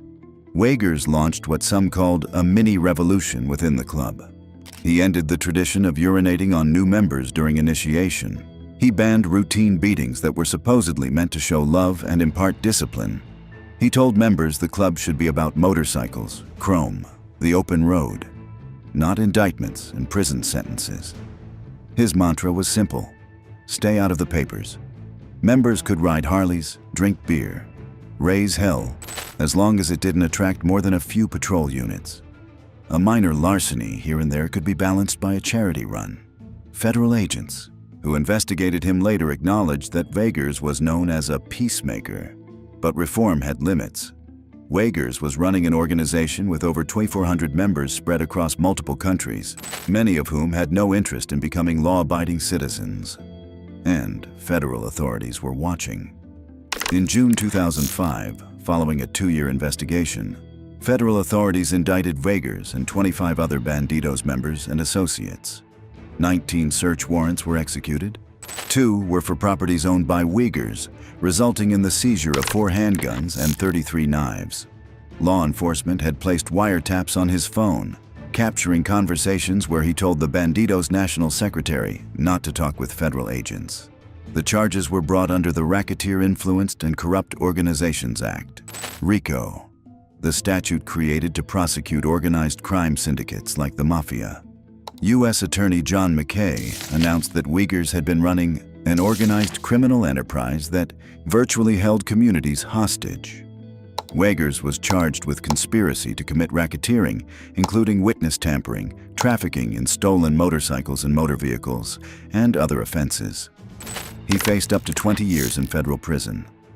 In May 2006, Wagers reached a plea agreement. He admitted encouraging co-defendants to commit witness tampering and trafficking in stolen vehicles. In exchange, prosecutors recommended no more than 2 years in prison. On October 6, 2006, U.S. District Judge John C. Kofenauer sentenced Wagers to 20 months in prison, 3 years of supervised release, and a $10,000 fine. With time already served since his arrest, Wagers would be home by the end of the month. When the sentence was read, Wagers and his family smiled. Before sentencing, Wagers addressed the court with his long gray hair pulled back in a ponytail. He didn't disavow the club. "I'm very proud to be president of the Bandidos Motorcycle Club," Wagers said. "I've been a member for 31 years. The club is not a criminal organization." Assistant U.S. Attorney Ye-Ting Wu said Wagers showed only excuses, blame, and arrogance, instead of remorse. Prosecutors noted he'd packed his belongings before sentencing, expecting to walk out of court that day. 18 defendants ultimately pleaded guilty in connection with the case, receiving sentences ranging from probation to 5 years. Wagers received one of the lightest sentences despite being the international president. After his release, Wagers returned to the Bandidos, but his time back was short-lived. His successor, Jeff Pike, had different ideas about how the club should operate. When Wagers appeared in a television documentary about the Bandidos, Pike was furious. "We don't do interviews, we don't do TV," Pike told other members. Appearing in media was a patch-pull offense, grounds for expulsion. Pike stripped Wagers of his patches and kicked him out of the organization. In 2010, Wagers suffered spinal injuries in a motorcycle crash while exiting Interstate 5 in Skagit County, Washington. He retired from the outlaw motorcycle world but continued to ride and advocate for motorcyclists. Whether reformer or racketeer, Wagers led the Bandidos during a period of massive international growth that set the stage for everything that followed. 10. Donald Eugene Chambers, mother. On March 4, 1966, a 36-year-old dock worker and Marine Corps veteran walked into a bar in San Leon, Texas. Donald Eugene Chambers had been a member of multiple motorcycle clubs but found them all too tame. He wanted something different, a club that lived by its own rules, answered to no authority, and embraced the outlaw lifestyle without apology. That day, Chambers founded the Bandidos Motorcycle Club. He named it after Mexican bandits who operated outside the law. He created the logo, a cartoon Mexican bandit holding a pistol and a machete. He chose red and gold as the club colors, honoring the Marine Corps where he'd served during Vietnam. And he established the club motto, "We are the people our parents warned us about." From that small bar in San Leon, Chambers built something that would last nearly 60 years and spread to over 20 countries. Every murder committed by a bandido, every drug deal, every act of violence traces back to one man and one decision made in 1966. Chambers recruited members from biker bars across Texas, Houston, Corpus Christi, Galveston, San Antonio. Many were Vietnam veterans like himself, men who'd returned from war and couldn't adjust to civilian life. By 1968, Chambers established the club's second chapter in Corpus Christi. By the early 1970s, membership exceeded 100. From the beginning, Chambers established principles that would define outlaw motorcycle clubs for decades. Absolute loyalty to the club above everything else. Total secrecy about club business. No cooperation with law enforcement under any circumstances. Violence as the preferred method of resolving conflicts. He created the organizational hierarchy still used today. National president at the top, vice president, sergeant-at-arms, chapter presidents. A military-style structure that allowed rapid expansion while maintaining centralized control. As founder and first president, Chambers earned the nickname Mother. Every president who followed would reference that title in their own nicknames. On December 22, 1972, two drug dealers made a fatal mistake. Brothers Marley Leon Tarver, 17, and Preston LeRae Tarver, 22, sold baking soda to a Bandidos member called Chunky, claiming it was $1,000 worth of methamphetamine. When Chunky discovered the deception, he called Chambers. Chambers' response was immediate. "It's a ripoff. I'm going to get to the bottom of it." Chambers ordered Robert Munnerlyn, a club prospect, to load a shotgun, carbine, and ammunition into a brown Chevrolet truck with a white camper. Chambers, Munnerlyn, and other Bandidos members went to Chunky's residence to examine the substance. After confirming it was baking soda, Chambers sent 4 members to retrieve the Tarver brothers. The dealers were driven into the desert north of El Paso. Chambers ordered Munnerlyn to dig a grave. When the grave was ready, Chambers shot both brothers with a 12-gauge shotgun loaded with buckshot. The bodies were doused with fuel, set on fire, and buried in the shallow grave. On December 24, 1972, Munnerlyn contacted the FBI and confessed. By noon, he'd led officers to the burial site. That evening, officers executed a search warrant on Chambers' residence, seizing the shotgun, ammunition, a blood-soaked blanket, burned wallets, and other evidence. Chambers, along with Jesse Fain, Injun Deal, and Crazy Ray Vincente, was convicted of double murder. All three received life sentences. With Chambers in prison, Ronald Hodge took over as national president. But Chambers' influence never diminished. Even from behind bars, he remained a revered figure. Chambers was paroled in 1983 after serving 11 years. He retired from the club and settled in El Paso, where he lived quietly until his death from cancer on July 18, 1999, at age 68. He's buried at Forest Park, Lawndale Cemetery in Houston, beneath a gravestone inscribed with his name, Bandidos affiliation, and the club motto, "We are the people our parents warned us about." From a Texas bar in 1966 to a criminal empire across 20 countries, these 10 leaders built the Bandidos' 60-year legacy of violence. The most dangerous leaders aren't the ones who pull the trigger. They're the ones who build systems that outlast them, and the Bandidos are still operating. Of all the men who ever sat at the top of the Bandidos organization, none left a more documented trail of violence and federal charges than the man who ran the club during its most aggressive period of expansion. Bandidos' most brutal president, Jeffrey Pike. TMC documentary. March 2006, Austin, Texas. Anthony Benish walked out of a restaurant with his girlfriend and his 2 young sons. A sniper's bullet struck him in the head. He died on the sidewalk as his children screamed. Benish had made one fatal mistake. He'd been wearing Hell's Angels colors in Texas. Texas was Bandidos' territory. The question was, who ordered the hit? The murder investigation traced back to one man, Jeffrey Pike, national president of the Bandidos Motorcycle Club. But here's what made Pike dangerous. He didn't look like a killer. He organized toy runs for children. He posted vacation photos on Facebook.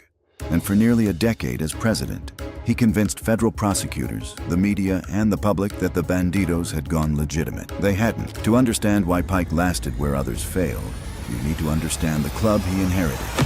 By 2005, the Bandidos Motorcycle Club had burned through 4 presidents. Every single one had ended up in prison. This wasn't a coincidence. This was the Bandidos way. The club was born in 1966 on the Houston ship docks.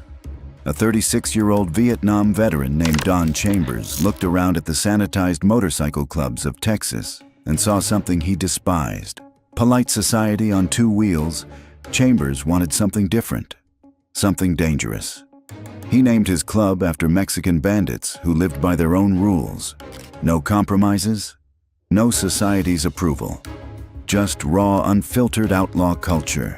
The first Bandidos rolled out of biker bars in Houston, Corpus Christi, Galveston, and San Antonio. Many were Vietnam vets like Chambers, men with wild hair, scraggly beards, and tattoos covering their arms. They went by names like Revolver, Pecker, Deadweight, and Crankcase. One member earned the nickname Log Cabin because he drank whiskey straight from a log cabin syrup bottle. They weren't playing biker. They were living it. Within a few years, the Bandidos controlled Texas. They ran drug operations, prostitution rings, and illegal pit bull fights. They extorted money from roadhouse owners, and they made one thing brutally clear to every other motorcycle club in the state. Only Bandidos could wear the Texas rocker patch. That semicircular piece of fabric on their vests wasn't just decoration. It was a declaration of ownership. Other clubs paid tribute just to ride Texas highways. Then came the succession. Don Chambers went to prison in 1972 for a double murder near El Paso, a drug deal score that ended in blood. His replacement was Ronnie Hodge, a former Houston dock worker built like a grizzly bear. In 1988, Hodge and other national officers were convicted in federal court for conspiring to bomb homes and cars belonging to the Banshees, an upstart Dallas motorcycle club that had challenged Bandidos authority. The next president, Craig "Jaws" Johnston, fell to federal charges for conspiring to manufacture and distribute 1,000 pounds of methamphetamine. His successor, George Wiegers, went down on racketeering charges. 4 presidents, 4 federal convictions. The Bandidos needed someone who could navigate this pattern, someone smart enough to avoid the mistakes of his predecessors, someone ruthless enough to maintain the club's iron grip on the outlaw motorcycle world. In 2005, the Bandidos national officers made their choice. They picked Jeffrey Pike. Jeffrey Pike didn't start as an outlaw. He started as an altar boy. Growing up in California, Pike served at his local Catholic church. Clean-cut, respectful, everything a polite society wanted from a young man. But something about the structure, the rules, the expectations, it didn't fit. Pike found himself drawn away from the altar and toward the local arcade, where he could spend hours playing pinball. No sermons, no judgment, just the mechanical chaos of steel balls and flashing lights. In 1973, at 18 years old, Pike heard something that changed his trajectory. Texas had a legal drinking age of 18. He left California and landed in Texas with nothing but ambition and a thirst for something beyond the constraints he'd grown up with. He took a construction job, hard labor, long days, the kind of work that builds calluses and burns off whatever softness remains from childhood. In 1975, Pike bought his first Harley. That's when everything shifted. He started hanging around Bandidos, watching them, learning their code. The Bandidos weren't just a motorcycle club. They were a rejection of everything Pike had walked away from. No churches, no rules except their own. Total freedom, no matter the cost. In 1979, the Bandidos officially invited Pike to join, to which he said yes. When Pike's best friend's mother heard the news, her reaction revealed exactly what the Bandidos represented to the outside world. She pulled Pike aside, terrified, and asked him a question that spoke to the club's reputation. "You're not going to kill me, are you? I heard new Bandidos have to promise they'll be willing to kill their best friend's mother." That was the price of the patch.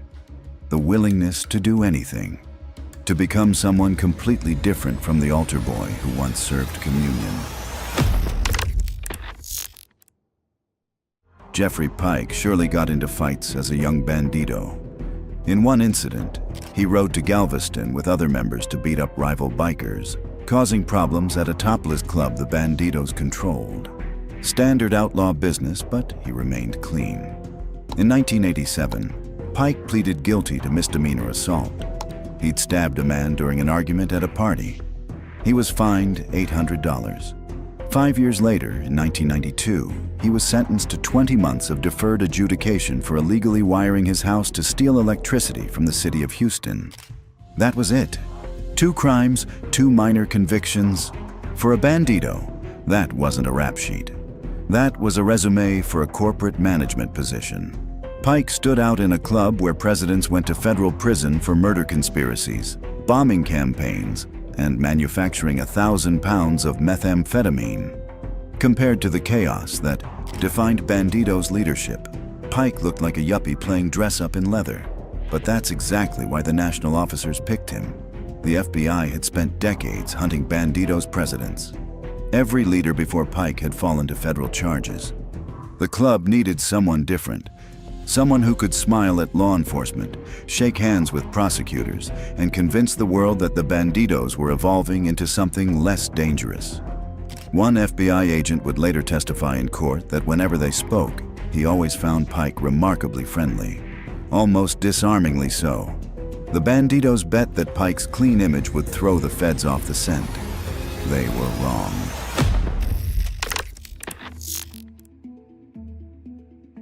Under Jeffrey Pike's leadership, the Bandidos exploded. The club grew larger than the Hells Angels, larger than any outlaw motorcycle club in history. Pike commanded an estimated 2,000 members across 16 states, with 600 in Texas alone. Another 1,400 members operated in Canada, Europe, and Australia. Pike presented this expansion as evolution. He talked publicly about the club softening its image, about leaving the violent outlaw days behind, about becoming a legitimate motorcycle enthusiast organization that just happened to have a rough past. The FBI didn't buy it for a second. They watched Pike build his empire with surgical precision. They noticed his paranoia, his extreme caution about who he allowed into his inner circle. While other Bandidos presidents had been loud and reckless, Pike operated like a CEO protecting corporate secrets. He'd installed a screening process that required any member sponsoring a new prospect to have known that person for at least 5 years. In a world where undercover agents typically worked cases for 2 or 3 years maximum, Pike's rule was a masterclass in counterintelligence. The feds saw it for what it was, not a club going legitimate, but a criminal organization getting smarter. Pike wasn't softening the Bandidos. He was making them untouchable.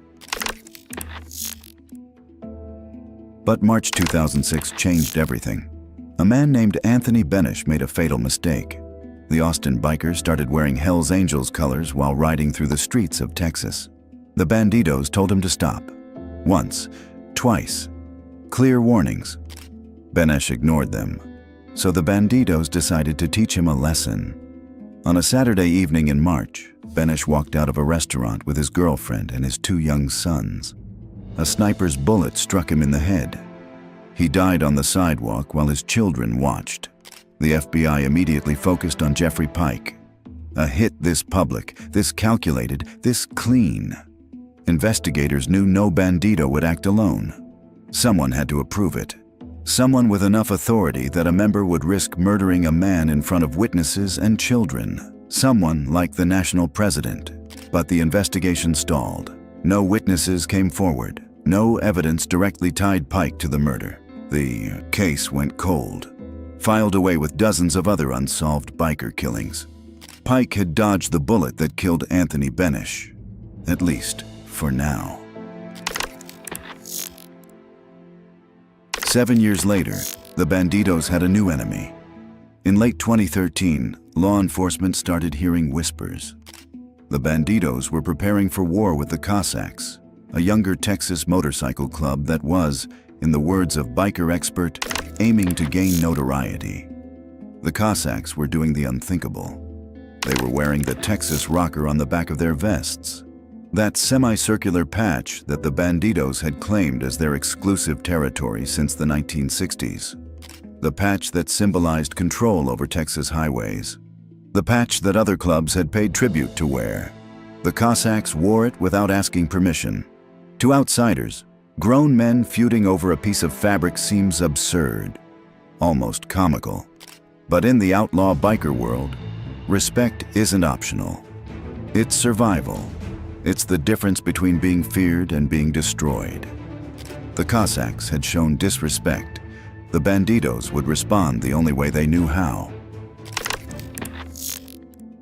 The violence started small. Then it exploded. At a West Texas gas station, approximately 20 Bandidos and their associates surrounded a lone Cossack. Then one Bandido pulled out a claw hammer and beat the man repeatedly in the head. The message was clear. Wear our patch, pay the price. But the Cossacks didn't back down. The confrontations escalated.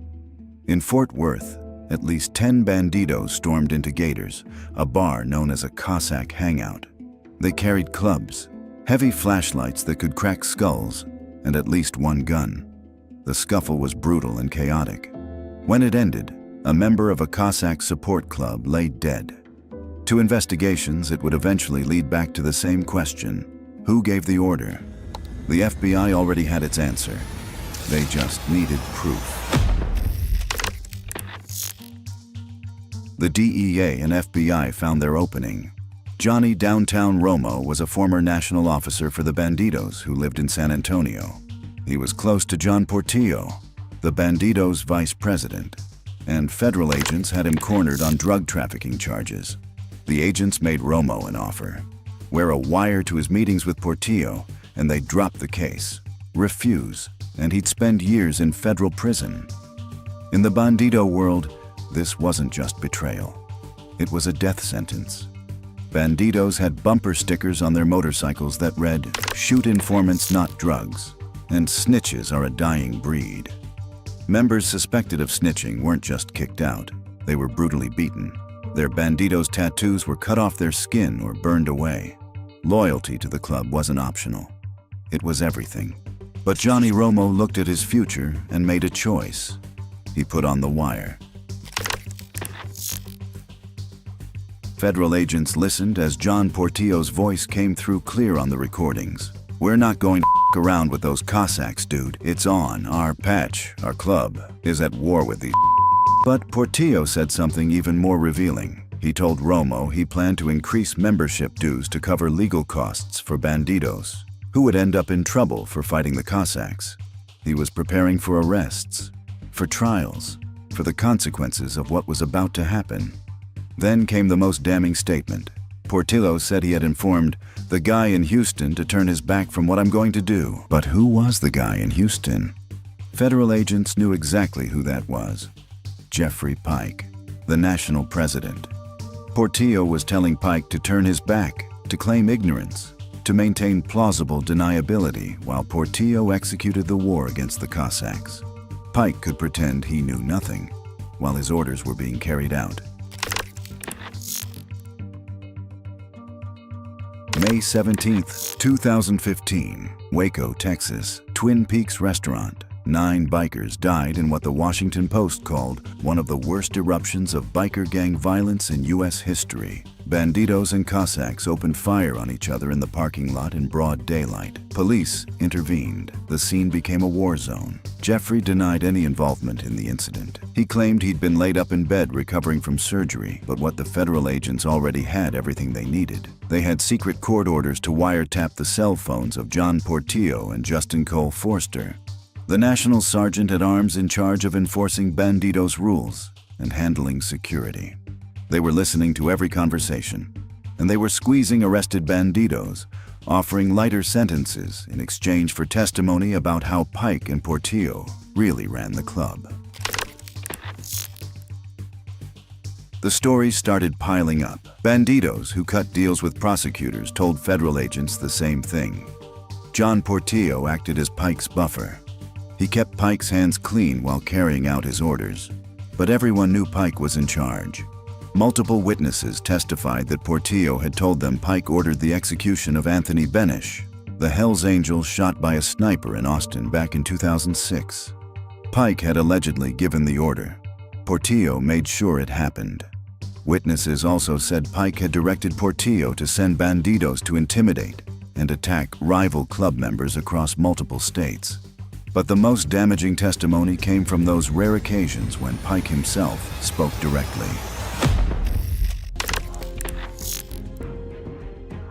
Johnny Downtown Romo testified that Pike had personally told him to deal with a problematic chapter president in Australia. Pike's exact words, according to Romo, "I don't care what you do. Throw him in the ocean, do whatever the you gotta do." Not a suggestion, an order, with fatal implications. William Big G. Ojeman stood 6 feet 3 inches tall and weighed 420 pounds. In 2011, he attended a meeting at the Mason Jar restaurant in Houston. During that meeting, Galveston John, the Bandidos chapter president in Insainoy, Costa Rica, openly disagreed with Pike about an issue. Pike became furious. Ojeman later rode back to Pike's house with him after the meeting. He watched Pike's rage build during the drive. Pike turned down the radio and spoke clearly. "I remember him turning down the radio and saying he wanted Galveston John." Ojeman testified. He was pissed. He wanted Galveston John, the national president of the Bandidos, the man who claimed the club had gone legitimate, was ordering violence against his own members for disagreeing with him. The altar boy from California had become exactly what the Bandidos needed. A leader willing to do anything to maintain power.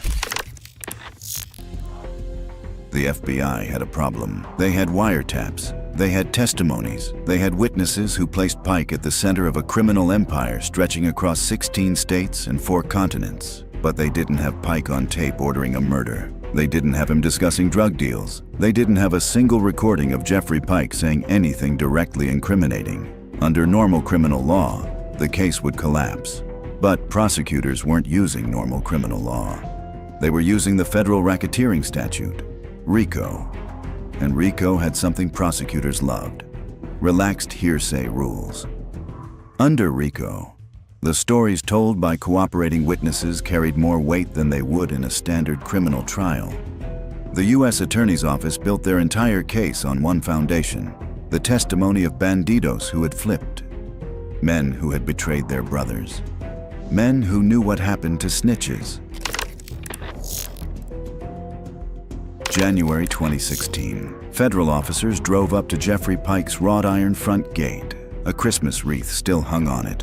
Security cameras mounted in trees watched the convoy approach. Officers ordered Pike through a loudspeaker to let them in. At the same time, other agents arrived at John Portillo's San Antonio home.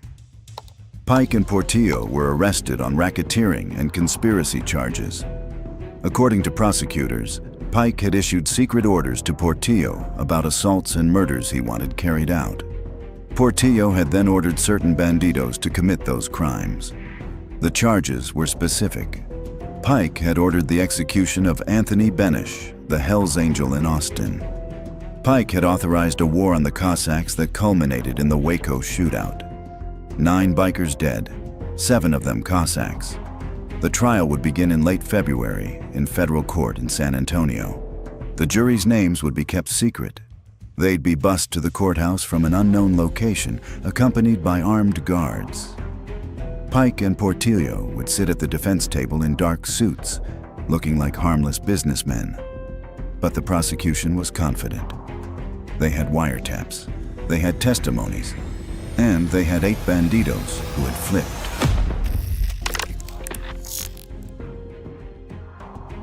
One by one, former bandidos made their way to the witness stand. They moved hesitantly. At Jeffrey Pike and John Portillo sitting at the defense table, these men knew what they had done. They knew the consequences. One witness testified that he had begged federal prosecutors to place him in the witness protection program. His reasoning was stark. There's no way I can live in San Antonio after this. What I did is unforgivable. The prosecutor asked what he had done that was so unforgivable. His answer was one word: snitching. In the bandido world, these men had committed the ultimate sin. They had broken the code. And everyone in that courtroom, including Pike, knew that their lives were effectively over the moment they opened their mouths. But they testified anyway. They told stories of Pike's orders, of Portillo acting as his enforcer, of a carefully constructed system where Pike maintained distance while violence was carried out in his name. The prosecution's case rested on the words of men who had everything to lose. John Portillo chose not to testify in his own defense. Jeffrey Pike did the opposite. He took the stand gladly. This was Pike's moment to do what he'd done for a decade: convince people that the bandidos had changed, that he had changed them. Pike testified that his goal as president had been to attract different, younger people. More settled, I guess you would say. Mainstream members, family-oriented riders, men with jobs and mortgages and kids in braces. He insisted he knew nothing about beatings or murders. He denied sanctioning any violence against rivals or fellow bandidos. And he was especially adamant about the Cossacks. There was no war, Pike claimed. In fact, he said he had personally told Cossacks leaders they could wear the Texas rocker patch.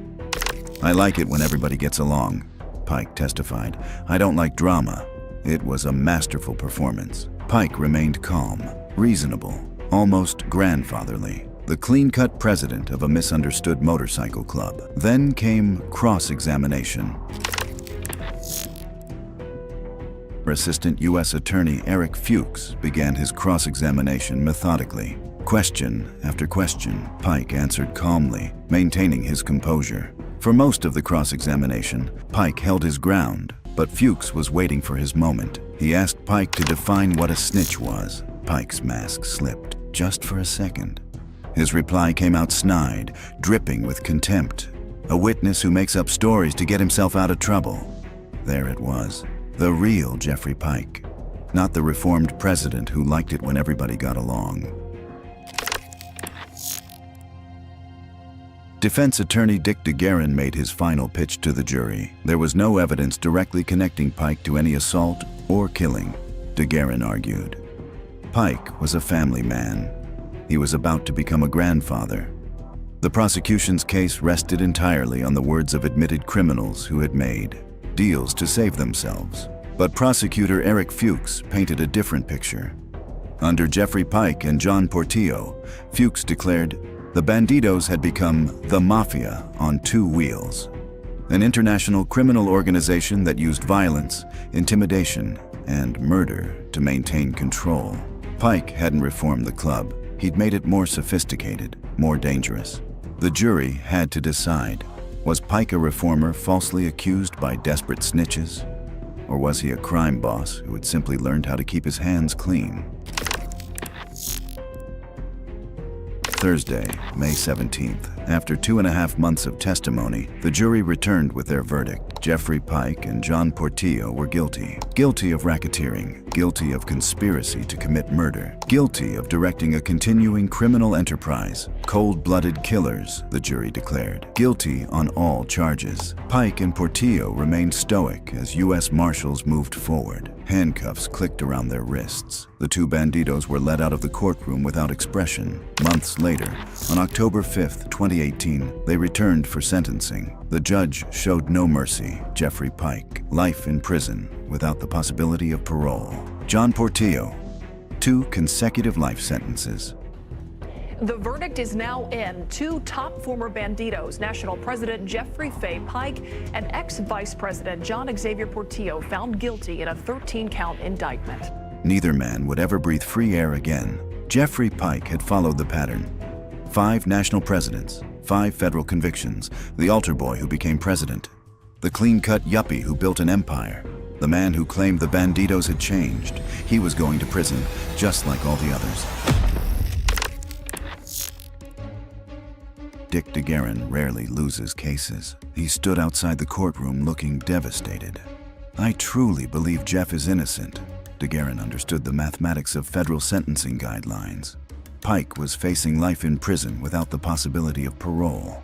He would die behind bars, never see his wife again, never meet his grandchildren. The rest of Jeffrey Pike's life would be measured in concrete and steel.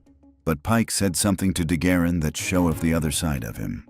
When we talked after the verdict, his biggest worry was about his wife, Heather. They had stayed in his RV during the trial, and he was worried that she might have trouble driving it back to their home. A long silence followed. Instead of worrying about his own future, he was worried about his wife's safety. The jury had decided who Jeffrey Pike really was, but even after the verdict, he made sure everyone remembered who he wanted them to think he was. Jeffrey Pike understood something his predecessors never did. Perception was power. He started implementing reforms. Real, visible changes that looked good on paper. Pike banned Bandidos from calling their girlfriends property. He kicked out members caught dealing drugs. He removed others for what he called bad conduct. Then he made a brilliant symbolic move. The massive El Presidente patch that national presidents traditionally wore on their backs was gone. Pike replaced it with a small, understated patch over his front pocket that simply read, President. Lowercase. Subtle. When reporters interviewed Pike, he had his talking points memorized. We are not your father's Bandidos. He painted a picture of reformed outlaws. Pike emphasized his own transformation. He'd married his accountant girlfriend. They took vacations on cruise ships and posted smiling photos on Facebook for everyone to see. But law enforcement called Jeffrey Pike Texas's Tony Soprano, a ruthless criminal who ran the Bandidos with an iron fist. One undercover agent with the Department of Public Safety warned Texas Monthly journalist Skip Hollandsworth directly. The last thing you want to do is get on his bad side. But when Hollandsworth sat down with Pike, he just shrugged at the allegations. Reports claimed he'd ordered executions of wayward Bandidos in Canada who hadn't followed club rules.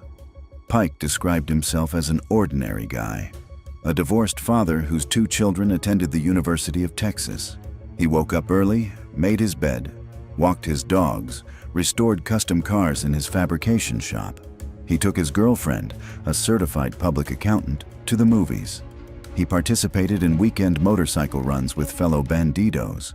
Pike would argue that, why can't the feds just accept the fact that we are a bunch of bikers who love to get together and have some fun? 5 Bandidos presidents. 5 federal convictions.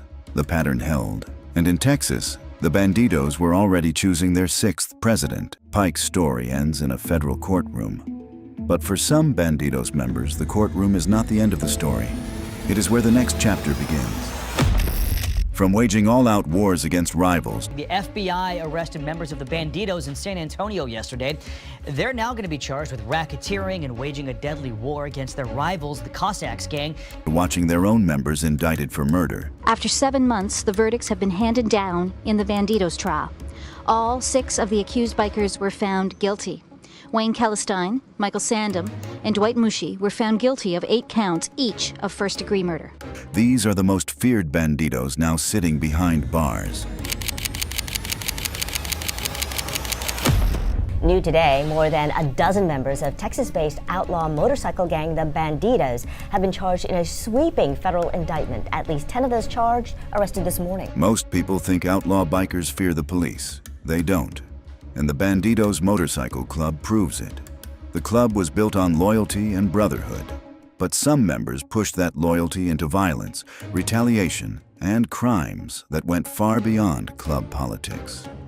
Across the United States, Canada, and Australia, a long list of Bandidos members now sits in prison cells, serving sentences that range from decades to life. Murder, racketeering, drug trafficking, arson, even crimes that shocked the outlaw world itself. And these weren't just foot soldiers. They include national presidents, chapter leaders, sergeants at arms, the men who gave the orders, and the ones who carried them out. This is the ranking of the most feared Bandidos now sitting behind bars. Let's meet the ones whose names still carry weight even in prison. 1. Jeffrey Fay Pike, March 18, 2006, North Austin, Texas. Anthony Benish walks out of Anthony's Pizza and Pasta with his girlfriend and her 2 kids.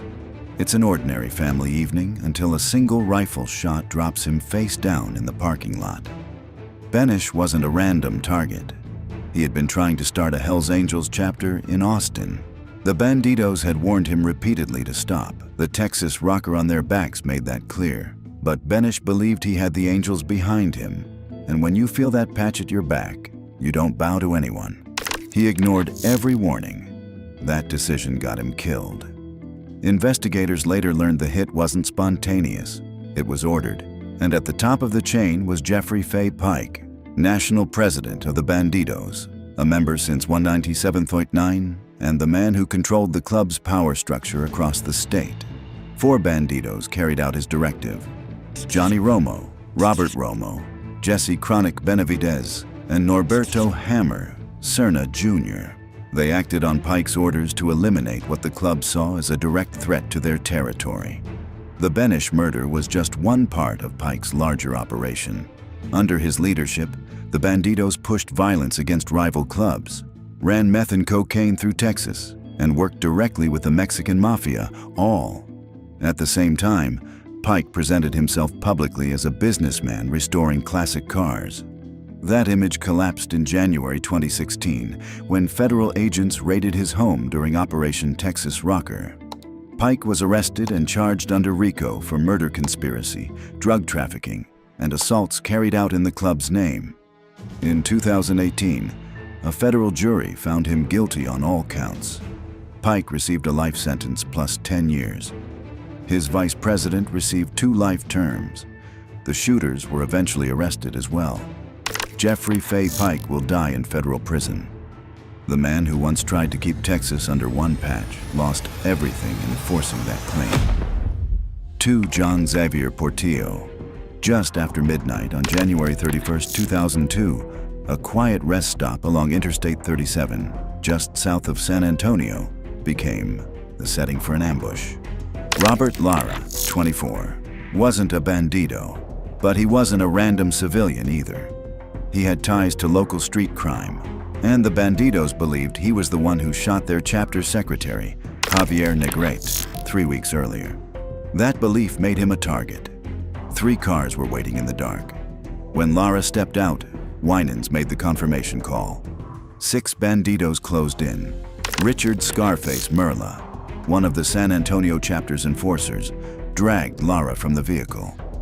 Merla and Frederick. 11 rounds hit Lara. He died on the pavement where he fell. This wasn't random. 3 months earlier, Bandido member Javier Negrete had been shot and killed outside Tiffany's Billiards.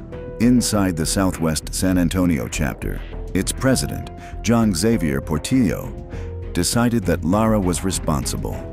Whether the intel was right or wrong didn't matter.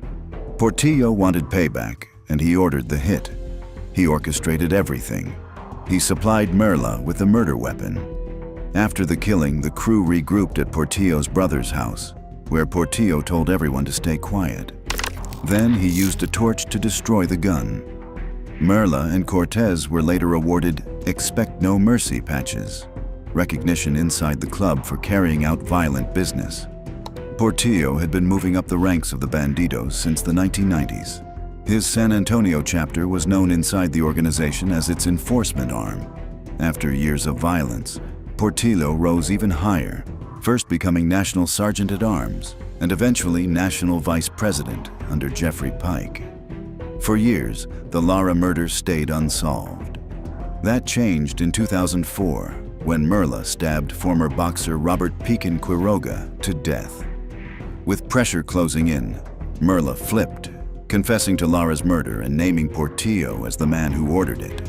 On January 6, 2016, federal agents arrested Portillo as part of Operation Texas Rocker. He was denied bond and stayed in custody until trial. In 2018, both Winans and Merla testified against him. The jury found Portillo guilty of RICO conspiracy, murder in aid of racketeering, conspiracy to commit murder, drug trafficking, and firearms offenses. On September 24, 2018, Portillo, age 59, was sentenced to 2 consecutive life sentences, plus 20 years in federal prison. No parole, no release date. He didn't say goodbye to his family before the marshals took him away. Portillo, once the enforcer president of San Antonio, and later the national vice president, will die in federal prison. 3. George Wagers. From 1998 to 2005, George Wagers served as international president of the Bandidos Motorcycle Club. Under his leadership, the club expanded to 170 chapters across 14 countries with roughly 2,400 members. His vice president during that period was Jeff Pike, but behind the growth was a serious problem. In 2003, members of the Missoula, Montana chapter kidnapped a man identified only as SS. The exact details remain sealed, but federal agents knew the kidnapping happened, and they knew Wagers issued one critical order afterward. He told members not to talk to investigators. That instruction became witness tampering, a federal crime. By 2005, the FBI, ATF, and DEA had built a major RICO case against the club's leadership. The investigation exposed drug trafficking, stolen motorcycle operations, and violent enforcement tactics across multiple states. Wagers wasn't charged for committing those acts himself, but for directing the people who did, and for trying to shield them from federal investigators. On June 9, 2005, federal agents raided locations across Washington, Montana, and South Dakota. Wagers was arrested along with more than 24 Bandidos members. Investigators seized firearms, stolen Harley parts, and documents tying the club to interstate criminal activity. Wagers faced decades if convicted, but prosecutors offered a deal. In May 2006, he pleaded guilty to 1 count of racketeering conspiracy. In that plea, he admitted to encouraging witness tampering and helping facilitate the trafficking of stolen motorcycles. 14 other charges were dropped. On October 6, 2006, Wagers was sentenced to 20 months in federal prison and fined $10,000. He served most of that time before release, but his presidency was finished. Jeff Pike took control during Wagers' arrest, and he never gave the patch back. George Wagers, the man who once ran the Bandidos worldwide, ultimately went down not for violence, but for trying to hide it. 4. John Pfeffer. What began as a normal Saturday night at the Hog Stop bar turned violent in seconds. Adam Burns, a Brothers East member, never saw John Pfeffer until the punch landed, sending him stumbling backward as the parking lot erupted. 5 more Bandidos rushed in. Burns hit the dirt. They kicked him, stomped him, and beat him for nearly 30 seconds before the gunfire started. He was shot 6 times, 5 bullets tearing through his back. Burns died on the gravel lot. where he fell. Pfeffer staggered away with a gunshot wound to the arm, and when police searched him at the hospital, they found a pistol magazine. A photographer documenting the event recorded the entire attack, including the beating, the circle of men around Burns, and the moment shots were fired. But the violence was not random. Brothers East had split from the Bandidos in 2019, and national leadership responded with a smash-on-sight order. Any Brothers East member seen in public was to be attacked immediately. Pfeffer followed that order. At just 32, he was president of the Bandidos Welcome to Hell chapter, a crew created specifically to target Brothers East. 2.5 years later, Pfeffer surfaced in another outbreak of violence. February 23, 2023. Bimba's Bar near Tomball. Nearly 70 Bandidos gathered for a regional meeting. They summoned 14 members of the Graybeards, a non-outlaw club that had unknowingly crossed a line by making peace with Brothers East. Pfeffer questioned one of the Graybeards, then attacked. 70 against 14. The beating was deliberate and overwhelming. Bones were broken, members were concussed, and when it was over, the Bandidos stripped the Graybeards of their cuts, photographing the stolen vests and circulating them like trophies.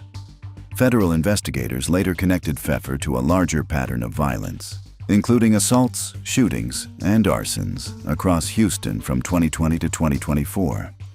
Prosecutors described Welcome to Hell as a highly violent chapter, created specifically to eliminate rivals.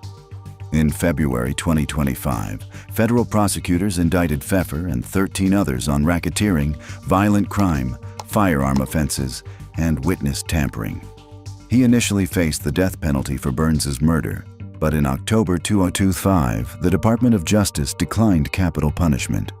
Even without it, Pfeffer still faces the possibility of life in prison. A federal judge denied him bond. He remains in custody awaiting trial in May 2026. His case file includes more than 162,000 pages of records, hours of video, audio recordings, and extensive digital forensics. The Navy veteran who built the Welcome to Hell chapter has not been sentenced yet, but based on the evidence, he may spend the rest of his life in a federal prison cell. 5. Bradley Rickenbacker, Dollar Bill. The night Adam Burns was killed didn't involve just one Bandido. While Pfeffer threw the punch that started the chaos, another man shaped what happened next. Bradley Rickenbacker. Burns' brothers, East brothers, tried to reach him. Bradley Rickenbacker stepped into their path. The 37-year-old blocked their advance, standing as a human barrier between Burns and anyone who might help. 30 seconds into the beating, gunshots ripped through the parking lot. Roy Gomez fired 6 rounds. 5 went through Burns's back. Rickenbacker didn't throw punches or fire a weapon, but he made sure no one reached Burns before he died. He was Secretary-Treasurer of the Welcome to Hell chapter, a Katy-based Bandidos chapter created in 2021 specifically to target Brothers East. Before that, he'd been part of the Mascareros Support Club. He served in the Navy from 2006 to 2012 and later worked as an elevator repairman. But on that September night, he was still with the Mascareros. Support clubs follow orders from full-patch members. Several Bandidos were already at the bar when they spotted 3 Brothers East members. They called for reinforcements. Rickenbacker answered. Pfeffer initiated. Rickenbacker blocked. Federal prosecutors later described his role clearly. Assault in aid of racketeering and using a firearm during a crime of violence. Under RICO law, helping commit a murder carries the same weight as doing it. Rickenbacker helped make the killing possible. 2.5 years later, he took part in another attack. February 2025.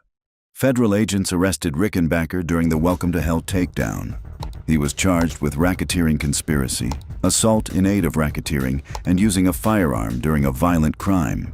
He faces life in prison if convicted. Judge Yvonne Ho denied bail. Rickenbacker remains in federal custody. His trial is scheduled for May 2026. The former Navy sailor who stood guard while Adam Burns died now sits in a federal cell awaiting trial, facing the possibility of spending the rest of his life behind bars. 7. Brandon Hance County Line Ice House is located along Old Highway 105 in Montgomery County, Texas. When Brandon Hance and two other bandidos walked toward it, the bar was dark, closed for the night, and completely empty, but they weren't there for a drink. Instead, they were there to send a message. And immediately, they set the bar on fire. Flames tore through the building until nothing was left standing. It was ruled as arson by the investigators. The motive was simple: retaliation. County Line Ice House had hosted Brothers East Fight Night events, and the Bandidos viewed that as aiding their enemy.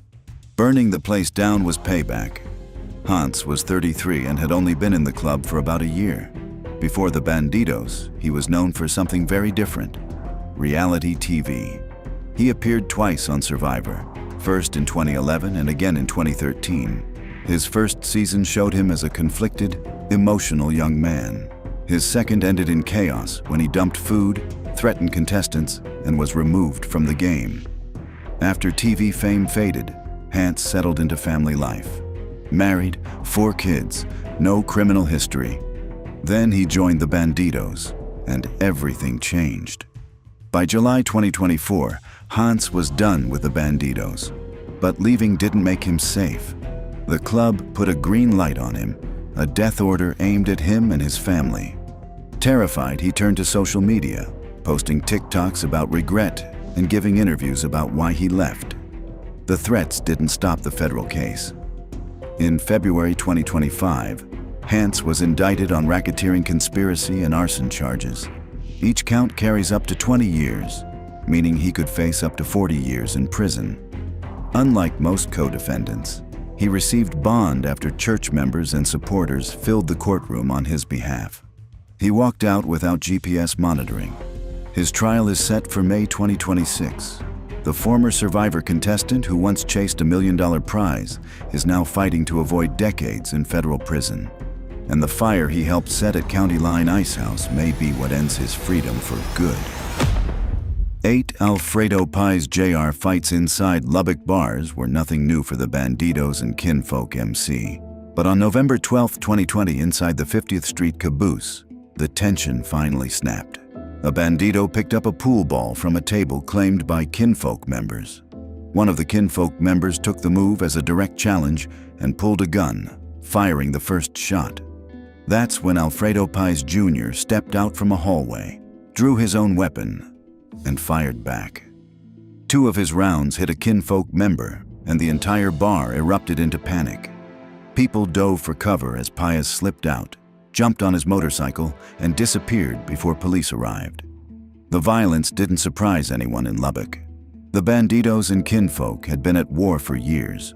Former Kinfolk President Max Gould later testified that encounters between the two clubs ended in confrontation almost every time.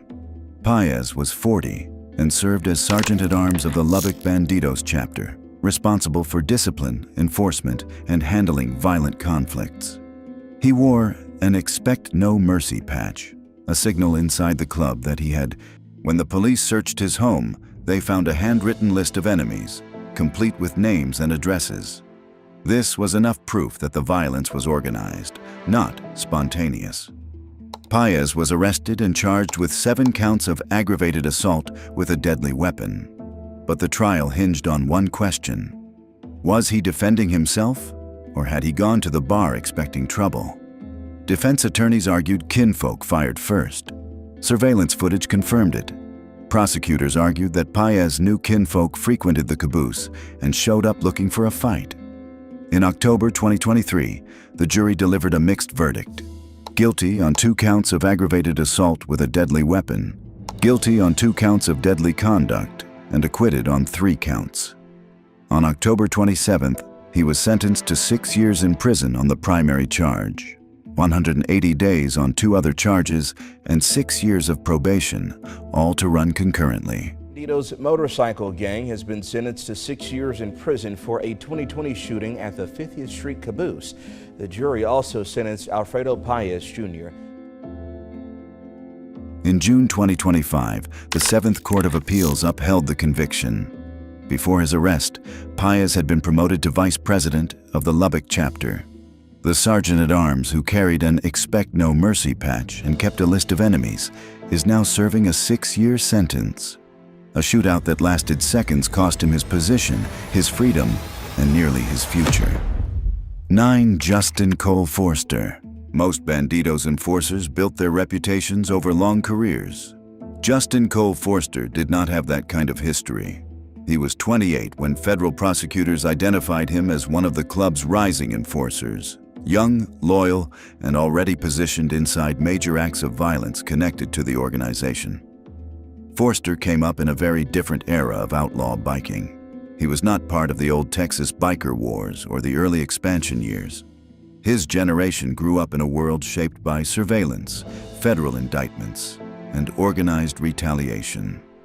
He adapted to it quickly. By his mid-20s, he had patched into the Welcome to Hell chapter, a Houston-based crew prosecutors later described as a violent enforcement unit, used to pressure or confront anyone who refused Bandido authority. He was not a president or a national officer. What made him valuable was consistency. When leadership called, he showed up. When manpower was needed, his name was on the list. That pattern placed him in multiple confrontations, including the Bimbas Bar assault on February 23, 2023, where around 70 Bandidos surrounded a building and stormed inside to attack former members. Cuts were taken, injuries were severe, and investigators labeled the attack a coordinated enforcement action, not a spontaneous fight. The scrutiny only grew. Federal investigators were already tracking the Bandidos after operations like Operation Texas Rocker, but Forster's involvement gave them new leverage. By 2025, he was named in a sweeping 22-count RICO indictment involving murder, attempted murder, arson, witness tampering, firearms violations, and conspiracy. His primary charges focused on assault causing serious bodily injury and assault with a dangerous weapon. Prosecutors also tied Forster to wider Bandido activity in Texas, including years of violence leading up to the May 2015 Waco shooting, where 9 people were killed during a meeting of biker groups. Forster later pleaded guilty in a separate federal case involving racketeering, drug trafficking, and extortion. According to prosecutors, he now faces a possible life sentence in federal prison. Forster remains in custody, awaiting sentencing. At only 28, he became one of the youngest Bandidos enforcers pulled into a major federal case, earning his place in the indictment not through decades of rank, but through a short and intense period of enforcement work that now leaves him facing decades behind bars. 10. Richard Merla. Every murder has a motive. This one began 3 weeks earlier when a Bandido named Javier Negrete was killed. The club demanded retaliation. They wanted the man responsible, Robert Lara, a 24-year-old San Antonio local with no club ties, known to run in low-level criminal circles and connected to Negrete through mutual acquaintances, and they wanted him dead. Lara wasn't an outlaw biker. He wasn't a rival club member. But investigators later determined he was involved in the confrontation that ended Negrete's life. To the Bandidos, that was enough. No trial, no negotiation, just an order to kill him. So when Lara pulled into a quiet Interstate 37 rest stop just after 2 a.m. on January 31, 2002, believing he was meeting a woman named Magenta Winans, he had no idea he was walking into a Bandido-ordered execution. Winans had called him earlier, asking him to come alone. She wasn't there to meet him. She was the bait. Waiting in the darkness were Richard Merla and Frederick Cortez, hidden, armed, and under orders to finish the job. As Lara stepped out of his truck, Merla and Cortez stepped from the shadows with pistols raised. 11 rounds hit Lara before he even hit the pavement. He died within seconds. The shooters fled into the night. The operation was planned at the highest level. John Xavier Portillo, president of the Bandidos San Antonio chapter, orchestrated everything. He recruited Winans to lure Lara, supplied the murder weapon, then burned the gun afterward to eliminate evidence. Merla and Cortez were the ones who carried out the execution. Portillo rewarded them immediately with Expect No Mercy patches, the club's highest mark of violent service. Merla wore his proudly. Inside the club, it meant status. Outside the club, it tied him directly to a murder. For 14 years, Merla avoided arrest. The case went cold. The rest stop had no usable footage, no cooperating witnesses, and no weapon. But federal investigators kept digging. RICO cases take time. Former members flipped, old stories resurfaced, and digital records connected the pieces. In March 2017, Merla was finally arrested along with Cortez and others tied to the killing. On May 17, 2018, he stood trial beside National Bandidos leaders Jeffrey Pike and John Portillo. Jurors heard how Portillo had orchestrated the hit, how Merla carried it out, and how the Expect No Mercy patch proved motive and allegiance. Merla was convicted of murder in aid of racketeering and conspiracy to commit murder. In September 2018, he was sentenced to life in federal prison with no possibility of parole. The man who executed Robert Lara at a rest stop now spends every day in a federal cell. The patch that once earned him respect inside the Bandidos could not save him from the consequences outside it. 11 bullets ended one man's life that night. The sentence that followed ended Merla's. 11 Howard Wayne Baker. Jeffrey Brady was a 41-year-old member of the Ghost Riders Motorcycle Club, a small Fort Worth crew that operated independently and refused to bow to the Bandidos. He wasn't a national figure or a major criminal, just a loyal local rider spending a Friday night with his club. Gator's Jam Inn was a small neighborhood bar on Race Street in Fort Worth, the kind of place where bikers and locals mixed over beer, darts, and live music. Nothing about it suggested the scene of an execution, but Howard Wayne Baker, president of the Fort Worth Bandidos, had already made up his mind. The Ghost Riders weren't showing proper respect. They weren't recognizing Bandido authority in Fort Worth. In Baker's world, that was an offense that required punishment. Before Brady or anyone else realized what was happening, as many as 30 Bandidos pushed through the front and back doors at the same time. Around 15 shots echoed through the bar. As people scrambled for cover, Brady was dragged outside, beaten, and surrounded on the pavement.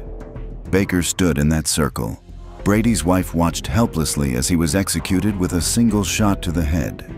Besides these two, other men were wounded, but survived. The message wasn't just for the Ghost Riders. The Cossacks and the Winos crew had also been operating in Fort Worth without Bandido permission. All three clubs were meant to understand exactly who controlled the territory. Police arrested Baker 2 days later. He posted bond and waited for trial. When the case began in 2017, security was so tight that state troopers lined the courthouse, and every person entering the courtroom was searched. Witness after witness placed Baker at the scene. One testified he saw Baker holding a gun. After nearly a full day of deliberation, the jury returned guilty verdicts on murder, aggravated assault, organized crime, and directing a criminal street gang. Baker received a 45-year sentence and was taken into state custody. Under the Texas law of parties, he was responsible for every shot fired. That night because he ordered the attack. The Brady murder later appeared in the federal RICO case against National Bandidos leadership, used as evidence that violence inside the club wasn't rogue, but it was sanctioned. Now Baker sits in a Texas prison, serving decades for a message he insisted on delivering in blood. 12. Andrew Burdett Moore, February 20th, 2025. A cyber tip landed at the Lynn County Sheriff's Office. Someone was using a messaging app to receive and send. The next day, investigators connected the account to a name, Andrew Burdett Moore, 37 years old. La Mesa, Texas, Bandidos member, February 24th, 2025. The La Mesa Police Department SWAT team rolled up to Moore's home at. They executed the arrest warrant. Moore was taken into custody without incident. Detectives swept through the residence with a search warrant. Multiple weapons, gang memorabilia, electronics. The Texas Anti-Gang Unit assisted specifically because of Moore's Bandidos affiliation. La Mesa Police Chief Joshua Peterson made it clear this wasn't just gang connection elevated everything. Investigators seized Moore's phone. What they found inside destroyed any chance of a defense. A group chat where Moore was asking others if they wanted to trade content. 40 videos of 2 images. Messages where Moore admitted. The federal system took over. In July 2025, Moore was indicted on federal charges of receipt and distribution of. If convicted, he faced up to 20 years in federal prison. But Moore had other plans. Sometime between his February arrest and June, he ran, fled the country, made it all the way to Bogota, Colombia. The 106th Judicial District wasn't having it. They coordinated with the U.S. Marshals Service and the Lubbock, Texas as anti-gang unit. Secured an arrest warrant, tracked Moore to South America. June 4, 2025, Colombian authorities arrested Moore in Bogota. The extradition process began. The fugitive Bandido was brought back to the United States into federal custody. September 16, 2025, Moore appeared in federal court. He agreed to plead guilty to receipt and distribution of. The plea deal acknowledged the severity of the evidence against him. His flight to Colombia demonstrated exactly what investigators already knew. The Bandidos network wasn't just about motorcycles and brotherhood. Members had connections, resources, the ability to flee across international borders when consequences arrived. Moore remained in federal custody awaiting sentencing. The judge would determine his fate at a later date. Maximum sentence: 20 years in federal prison. 13. Guillermo Reyes and Jose Herrada. The gunfire started without warning. A 45-year-old man dropped to the pavement on San Antonio's west side as multiple rounds tore through the air. Witnesses scrambled, calling 911, and when officers arrived, they immediately recognized the pattern. This wasn't a robbery. It wasn't random. It had the signature of a Bandido hit. Police quickly identified the suspected shooters: Guillermo Reyes and Jose Herrada, 2 documented Bandido associates who operated as street-level enforcers. They weren't leaders or high-ranking officers. They were the men who handled retaliation, intimidation, and territorial control. Ground soldiers in the club's ongoing war across Texas. The victim survived the attack. His name was never released publicly, and investigators withheld medical details while building the case. But authorities made one thing clear: the shooting was gang-related and tied to the Bandidos' presence on the west side. For years, Texas cities had been caught in a series of biker conflicts: Houston, Fort Worth, Lubbock, and now San Antonio. The January shooting fit the pattern: broad daylight, a public street, and a target chosen for reasons known only within club circles. Reyes and Herrada were quickly arrested and charged. Attempted murder carried less weight than a homicide, but the message behind the bullets was the same. The west side belonged to the Bandidos, and anyone who forgot that paid the price. 14. Anselmo Barrera. Bexar County SWAT did not show up at 1200 Cantrell Drive by accident. They arrived with a narcotics warrant and a clear understanding of the man inside. Anselmo Barrera, 60 years old, a longtime national-level figure within the Bandidos outlaw motorcycle gang. Deputies moved through the main house and a detached clubhouse on the property. What they found showed just how deeply Barrera was tied to the organization. 33 firearms were spread across multiple rooms, 2 body armor vests, a stolen Harley-Davidson motorcycle, a stolen pistol, walls covered in decades of Bandidos patches, photos, and memorabilia. Then came the cash. More than $266,000 was hidden around the home. K-9 units alerted repeatedly, and investigators suspected the money came from narcotics, not any legitimate income.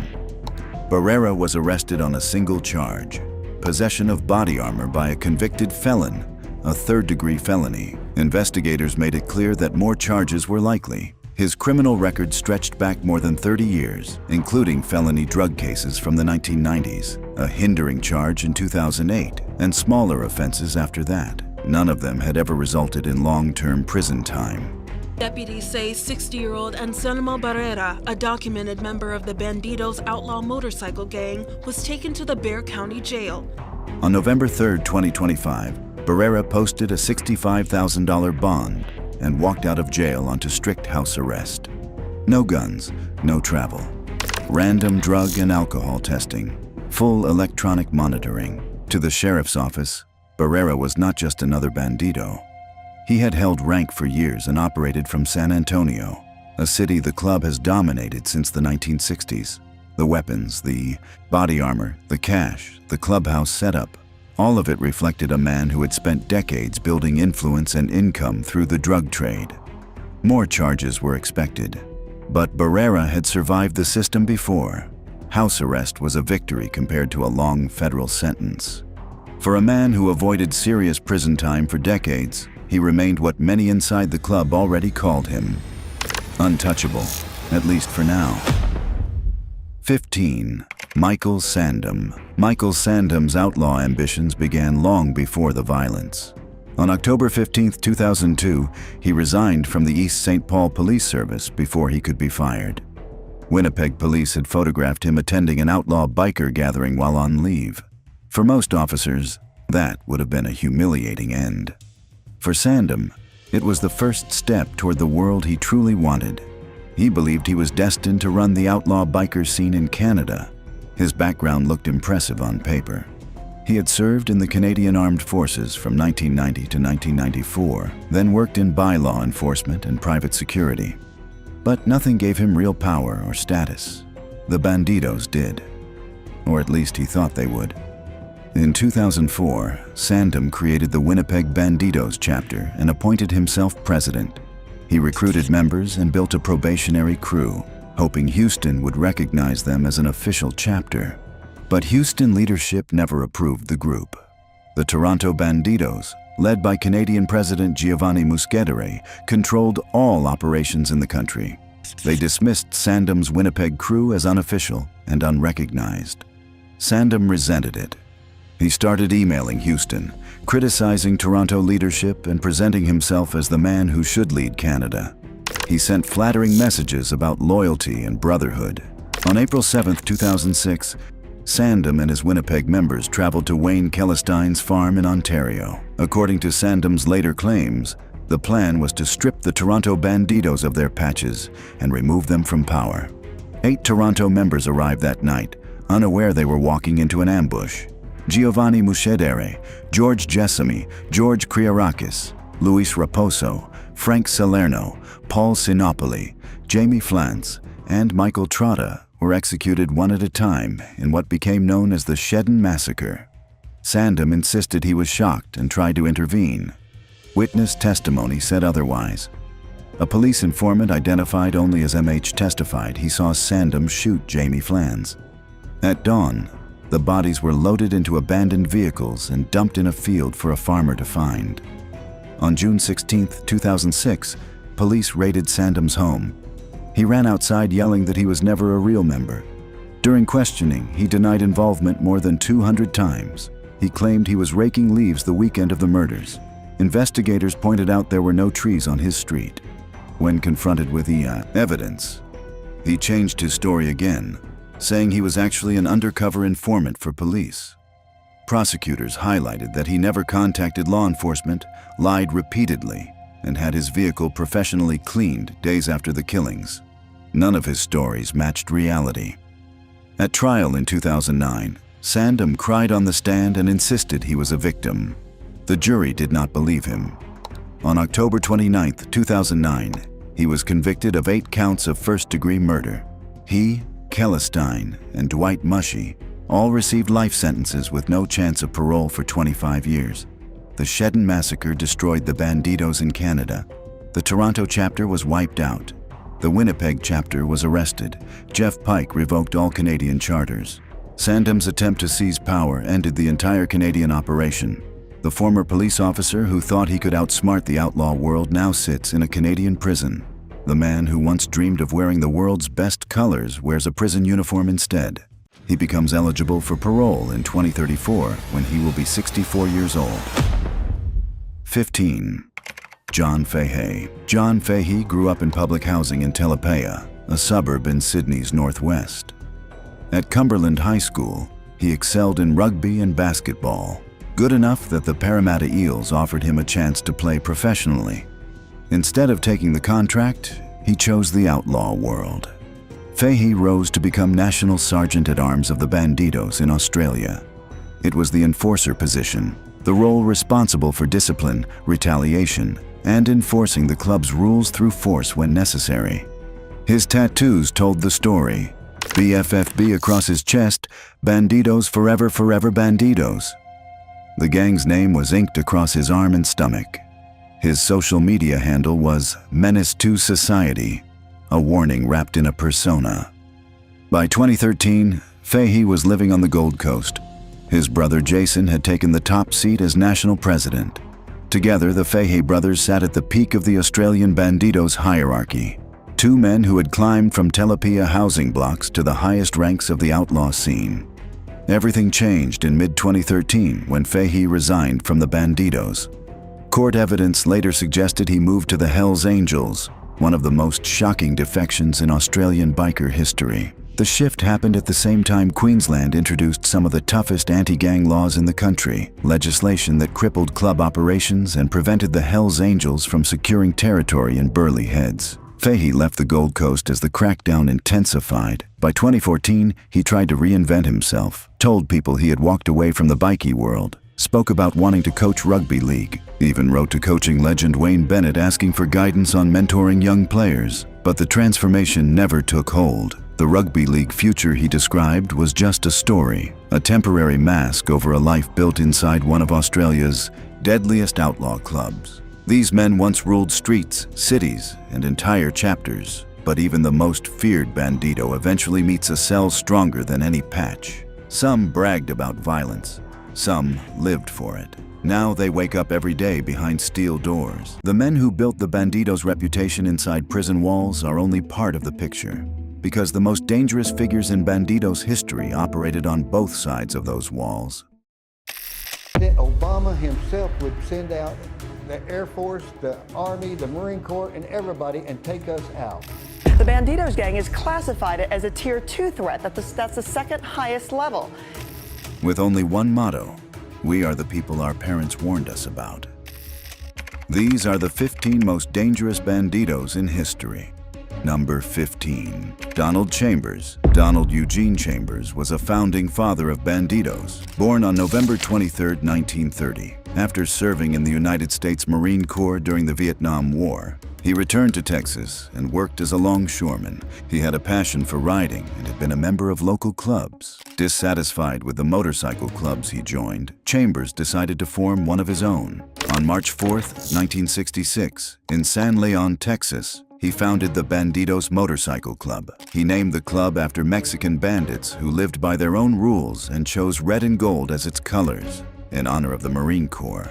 Recruitment began in biker bars across Houston and other nearby areas, and soon the Bandidos had over 100 members, many of whom were hardened Vietnam veterans. Not long after, Chambers was involved in a violent gunfight with a rival gang, with whom they had gathered to negotiate peace. Soon, the law enforcement was after him, and he had to relocate to New Mexico. By 1969, Chambers was on law enforcement's radar, but the darkest chapter of his life had yet to come. On December 22, 1972, Chambers and fellow Bandidos members abducted two drug dealer brothers. The brothers had tricked the Bandidos by selling them baking soda, claiming it was amphetamine. Seeking revenge, Chambers and his men drove them into the desert, forced them to dig their own graves, and then executed them. Their actions sent shockwaves even through the outlaw world. Chambers and his accomplices were convicted of the murders after testimony from a club prospect who had turned police informant. All three received life sentences. While Chambers was incarcerated, tragedy struck his family.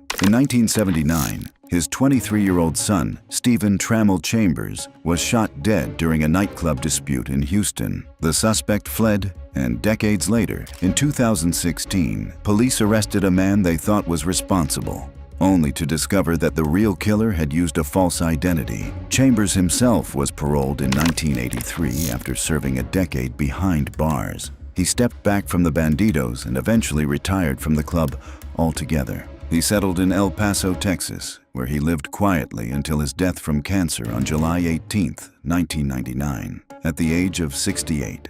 He was buried in Houston at Forest Park Lawndale Cemetery under a gravestone marked with his name, the Bandidos insignia, and a phrase that summed up the outlaw life he embraced. "We are the people our parents warned us about." But when Donald Chambers was gone, the man who replaced him proved to be even more violent. Number 14. Ronnie Hodge. When Donald Chambers was behind the bars imprisoned, leadership of the Bandidos passed to Ronnie Hodge. He was ex-Marine who earned the nickname Mr. Prospect for patching into the club in just 1 month. Once elected national president, he styled himself Stepmother, a nod to Chambers' nickname Mother. Hodge was ruthless. He quickly reshaped the Bandidos by purging members he felt lacked true loyalty. Entire chapters in Montana and Indiana were shut down under his watch. Despite the cutbacks, the club thrived, replacing lost members with new recruits and expanding its reach. Then came 1978, and under Hodge's leadership, the Bandidos attended Bike Week in Daytona Beach for the first time. There, they struck a powerful alliance with the Outlaws Motorcycle Club, Florida's dominant gang. Drugs became the backbone of this relationship. The Outlaws supplied cocaine, while the Bandidos supplied meth. This partnership helped elevate the Bandidos into the ranks of the Big Four outlaw motorcycle clubs, the Banshees conflict. By 1983, tensions with the Banshees Motorcycle Club erupted.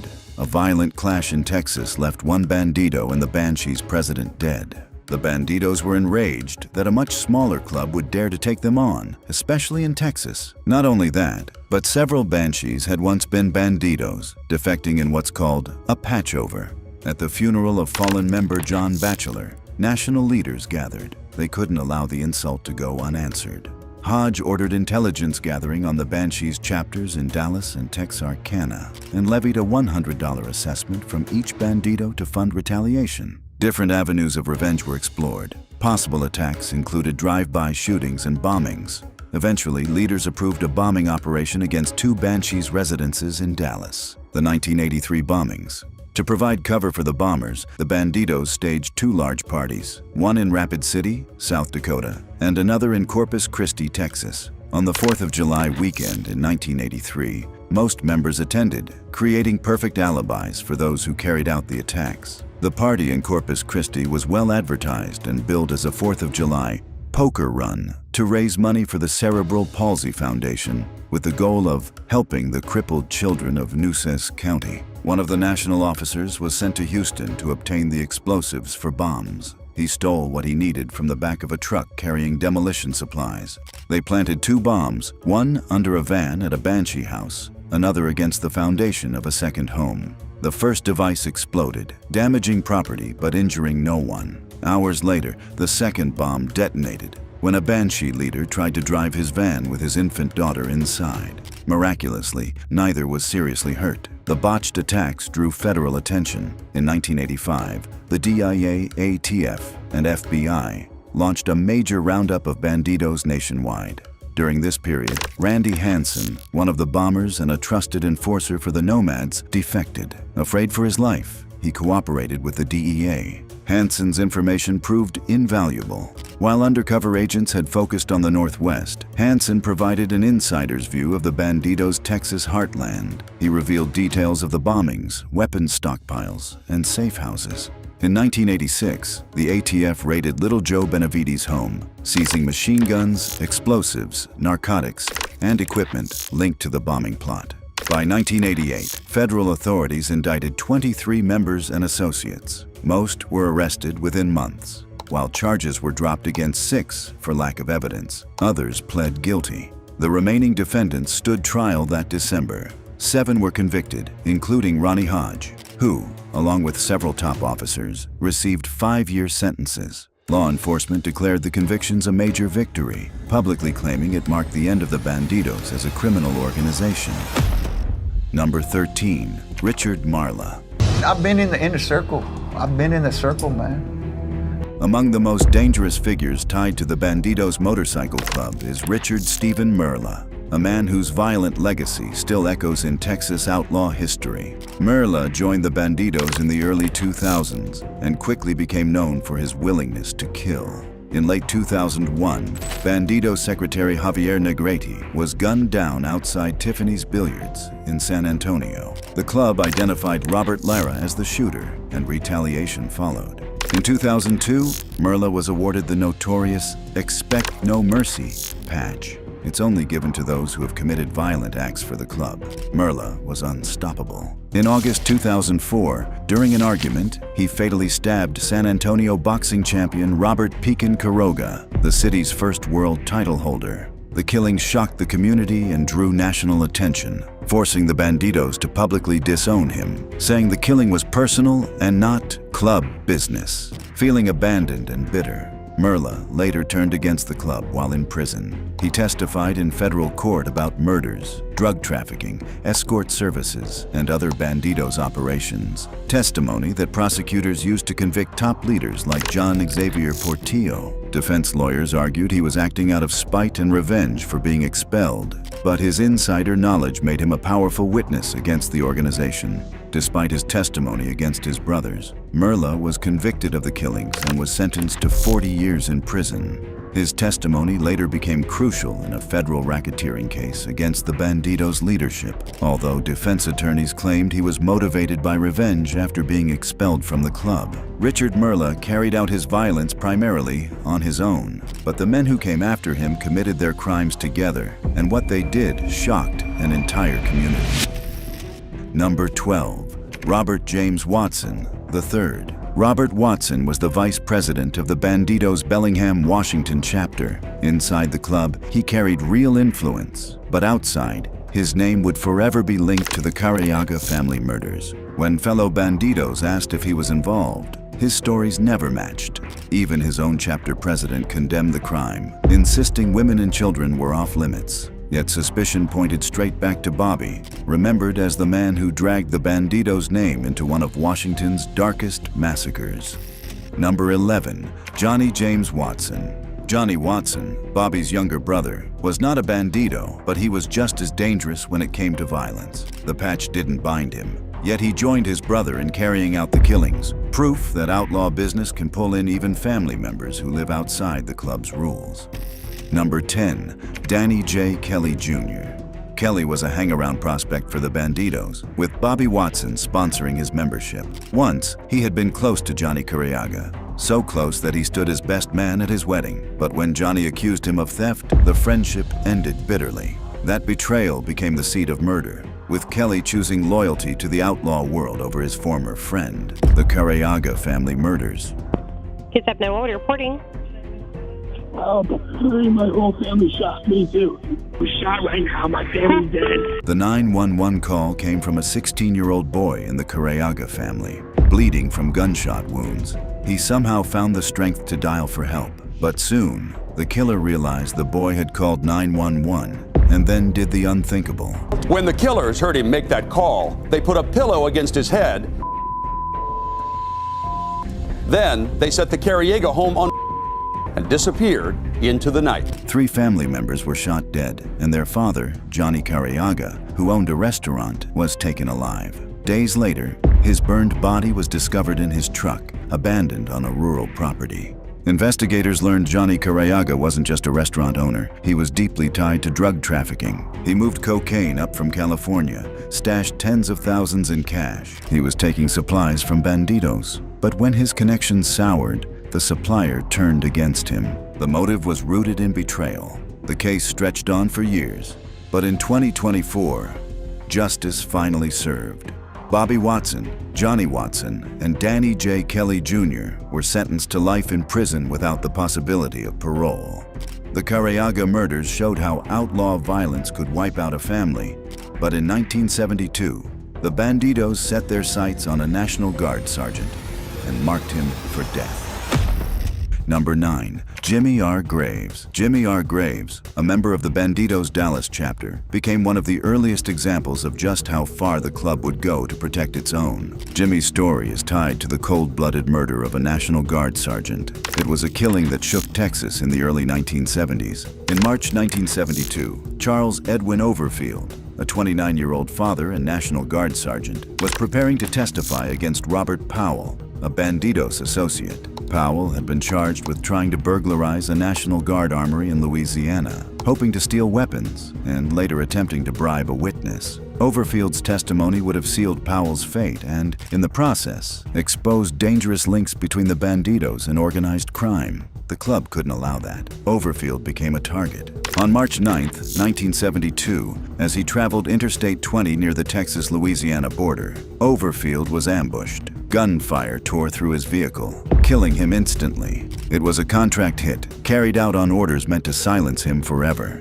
The message was clear. Testifying against the Bandidos could cost you your life. Jimmy always denied the allegation. How long do you think the Bandidos motorcycle organization would last if we went out shooting? Investigators quickly pieced together the chain of responsibility. A few months later, in July 1972, Graves pleaded guilty to the murder. The court sentenced him to life in prison. Jimmy R. Graves demonstrated that from the outset, the Bandidos were willing to go after law enforcement. But decades later, the club's power reached an even higher level under a man who became its most notorious president.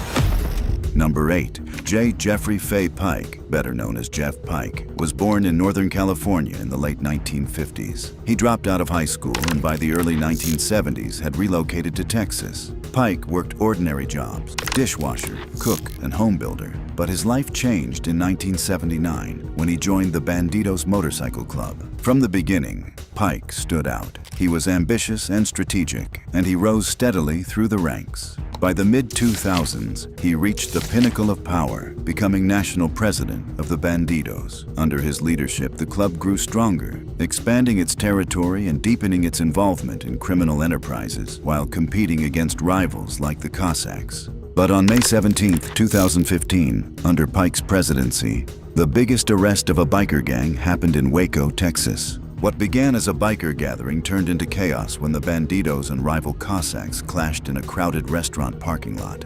By the end of the brawl, 9 bikers were dead, more than a dozen were wounded, and 177 arrests were made. Pike wasn't physically present, but prosecutors argued that the shootout reflected the violent culture he fostered at the top of the Bandidos' hierarchy. The Waco massacre was only one chapter of Pike's criminal legacy. In 2016, federal authorities indicted him on charges of racketeering, conspiracy to commit murder, assault, and drug trafficking. Breaking developments in the federal case against a notorious motorcycle club leader. Jeffrey Pike just appeared in front of a judge on several charges, and we've learned he allegedly called for members to commit murder. Among the most serious allegations was his role in the 2006 assassination of Anthony Benish, a man who had tried to start a Hells Angels chapter in Austin. Prosecutors portrayed Pike not as a distant figurehead, but as a man who approved and directed violence. In May 2018, after a lengthy federal trial in San Antonio, Pike was convicted of racketeering, conspiracy to commit murder, assault, and firearms charges. He was sentenced to life in prison. While Jeffrey Fay Pike was the national president, he did not run the empire alone. At his side was the national vice president, who was just as ruthless and often pulled the strings on the ground.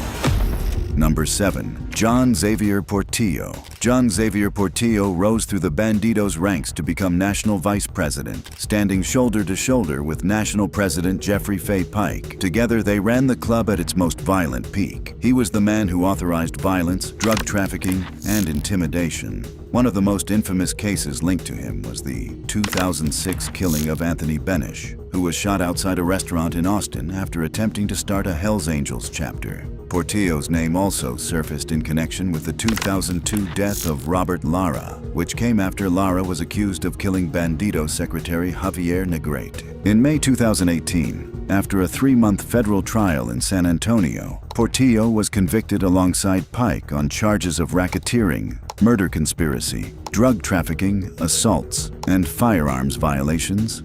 The courtroom evidence pulled back the curtain, exposing the Bandidos as a structured criminal enterprise where violence was as routine as business. The verdict is now in. Two top former Bandidos, National President Jeffrey Fay Pike and ex-Vice President John Xavier Portillo, found guilty in a 13-count indictment. By September 2018, the sentence came down. 2 consecutive life terms plus 20 years in federal prison. He was also forced to forfeit firearms, a motorcycle, and cash seized from his home. For Portillo, once one of the most feared men in Texas outlaw circles, the empire was finished. As Portillo's reign came to an end in the courtroom, a new generation of Bandidos was already making headlines on the streets. Number 6. Chris Jake Carrizal. Christopher Jake Carrizal is one of the most recognizable figures in Bandidos history, remembered as the president of the Dallas chapter during the infamous Twin Peaks shootout in Waco, Texas.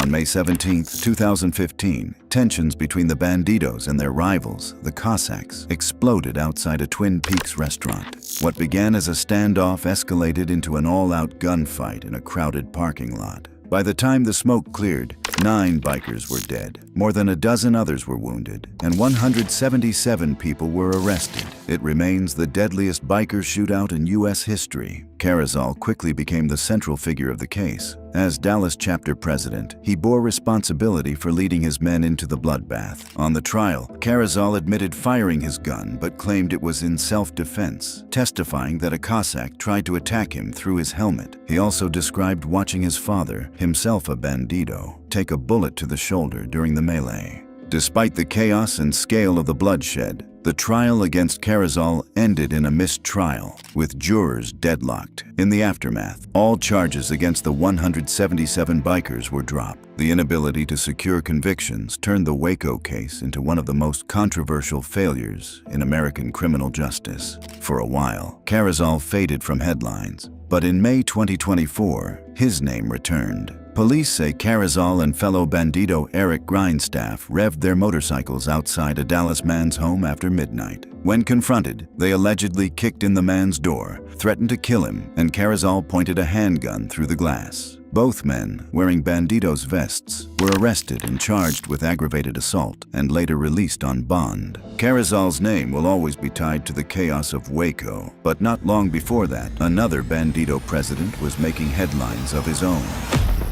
Number 5. Howard Wayne Baker. Howard Wayne Baker served as the president of the Fort Worth chapter of the Bandidos Motorcycle Club. Under his leadership, the chapter operated less like a social club and more like a criminal crew capable of orchestrated violence.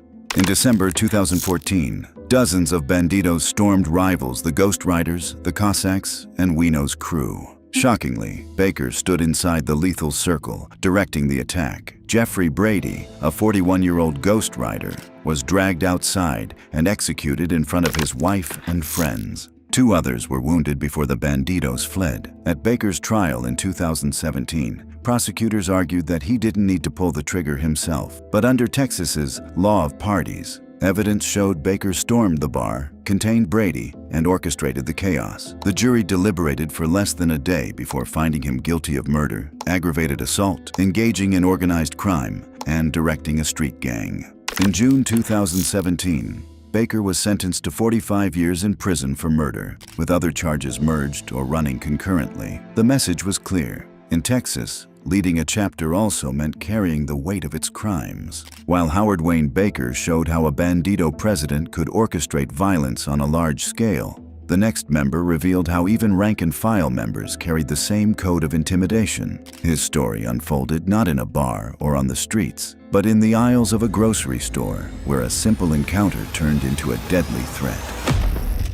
Number 4. Albert De Leon. Albert De Leon, a 45-year-old Bandido from San Antonio, proved how far loyalty to the outlaw code can go. In May 2019, he pleaded guilty to retaliation after threatening a former Bandido who had turned government informant. It was the same man whose testimony had helped convict National President Jeffrey Fay Pike and Vice President John Xavier Portillo. The confrontation unfolded on February 22, 2019, inside an ordinary H-E-B grocery store in San Antonio. Then De Leon spotted the man he blamed for bringing down the Bandidos' leadership. He walked straight toward him, pulled a pistol from his waistband, cocked it, and delivered a chilling warning. "You're going to die today. You're a snitch. Jeff and John went down because of you." For a moment, the store froze. Although DeLeon tucked the pistol away before walking off, the damage was done.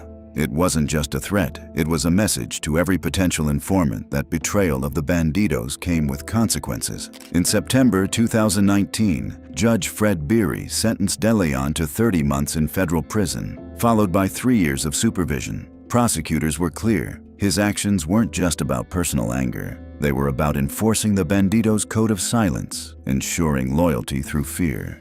That moment in a grocery store showed how far even ordinary members would go to defend the club's code of silence. But the next story is about someone very different, a man who came from reality television before stepping into the outlaw world. Number 3. Brandon Hance. Brandon Hance was once known as a contestant on the reality show Survivor, but his life took a darker turn when he joined the Bandidos Motorcycle Club. Taking on the names Loco and Gun Drop, he quickly found himself entangled in violent clashes.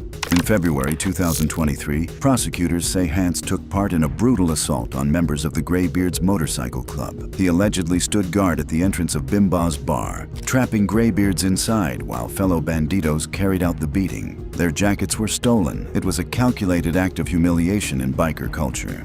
By December 2023, authorities claim Hance was involved in setting fire to the County Line Ice House, a Montgomery County bar that had hosted an event for rival club Brothers East. Witnesses, informants, and cell phone data tied him to the arson. Even though surveillance cameras failed to clearly identify the attackers, Hance's time with the Bandidos was brief. He was with the club for less than 2 years. His wife Erica testified in court that he quit the club in July 2024 after becoming disillusioned. The Bandidos placed a green light on him, effectively sanctioning other members to target him. Since then, Hance has spoken openly in interviews and on social media about his regret in ever joining the club. His lawyer told the court that his public criticism, combined with his exit, brought death threats against him and his family. Despite lacking a prior criminal record, federal prosecutors argue Hance played a role in organized violence. In February 2025, he was indicted on racketeering and arson charges,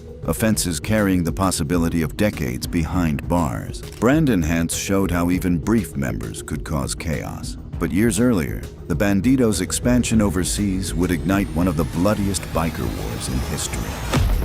Number 2.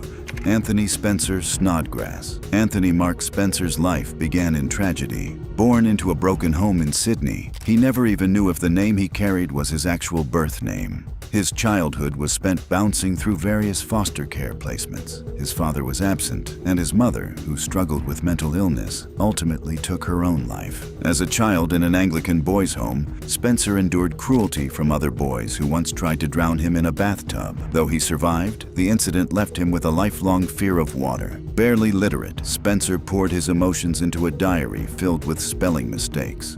A private outlet for a boy who grew up lonely, rejected, and desperate for love. Drifting from one place to another, he finally found his place in the Comancheros Motorcycle Club. By the early 1980s, Australia's outlaw motorcycle scene was changing rapidly. The Comancheros Motorcycle Club had split into 2 factions, the City chapter, led by Anthony Snodgrass Spencer, and the Parramatta chapter, controlled by National President William Jock Ross. Ross had begun transforming the club into a paramilitary-style organization, but Spencer rejected the new direction. He wanted to live the biker life, not march like a soldier. In 1983, Spencer and his faction formally split from the Comancheros. They burned their colors in a symbolic act of rebellion and sought recognition from the Bandidos Motorcycle Club in the United States. The Americans approved, and the first Australian Bandidos chapter was born in Sydney. The move enraged Ross and the remaining Comancheros, who viewed it as both treachery and an American invasion. From that moment, tensions spiraled. Both clubs fought for dominance, not just against each other, but also against other outlaw gangs, such as the Hells Angels and the Rebels. The conflicts escalated into full-blown war in August 1983. 1984, after a heated phone call between Spencer and Ross effectively declared open hostilities.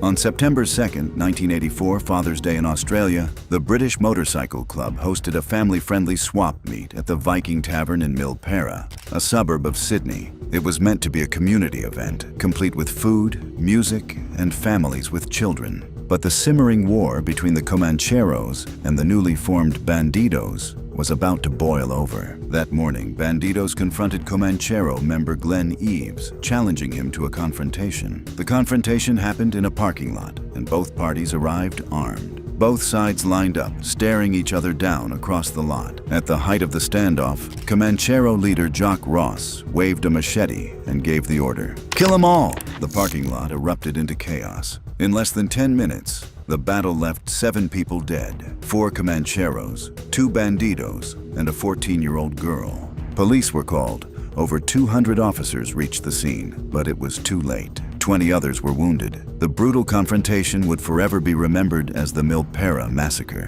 The massacre made international headlines. It was proof that the Bandidos were now a force in Australia. Rumors spread in the aftermath, including a false theory that the young girl killed was not actually Leanne Walters, but another girl carrying her ID. Dental records later confirmed her identity, putting those rumors to rest. The Milpera Massacre cemented Anthony Snodgrass Spencer's place in outlaw history. A man shaped by a tragic childhood had risen to lead Australia's first Bandidos chapter, sparking one of the bloodiest biker wars the country had ever seen. His decisions on that Father's Day left a legacy written in blood, marking the Bandidos' arrival on the global outlaw stage. The Milpera Massacre showed just how violent the Bandidos' arrival in Australia could be. But years later, another figure would rise from the same scene, a feared enforcer whose reputation was built on surviving ambushes and carrying out brutal orders. Number 1.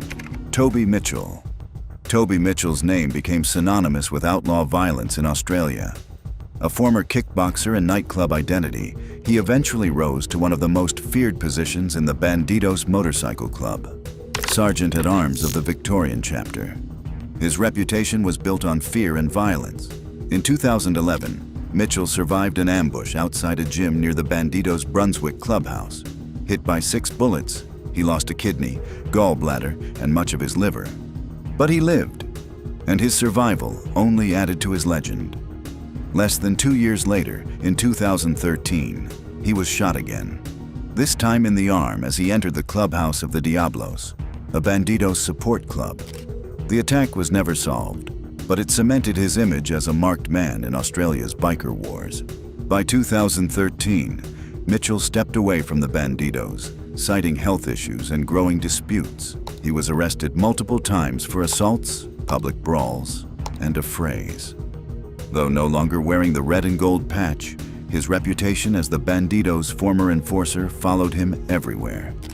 Mitchell later joined the Mongols Motorcycle Club, showing how shifting allegiances in Australia's biker scene often reignite old rivalries. His social media presence and celebrity status made him one of the most public outlaw bikers in the country and one of the most polarizing. The Bandidos' history is a tale of blood, loyalty, and power. Many of their leaders are now serving life sentences.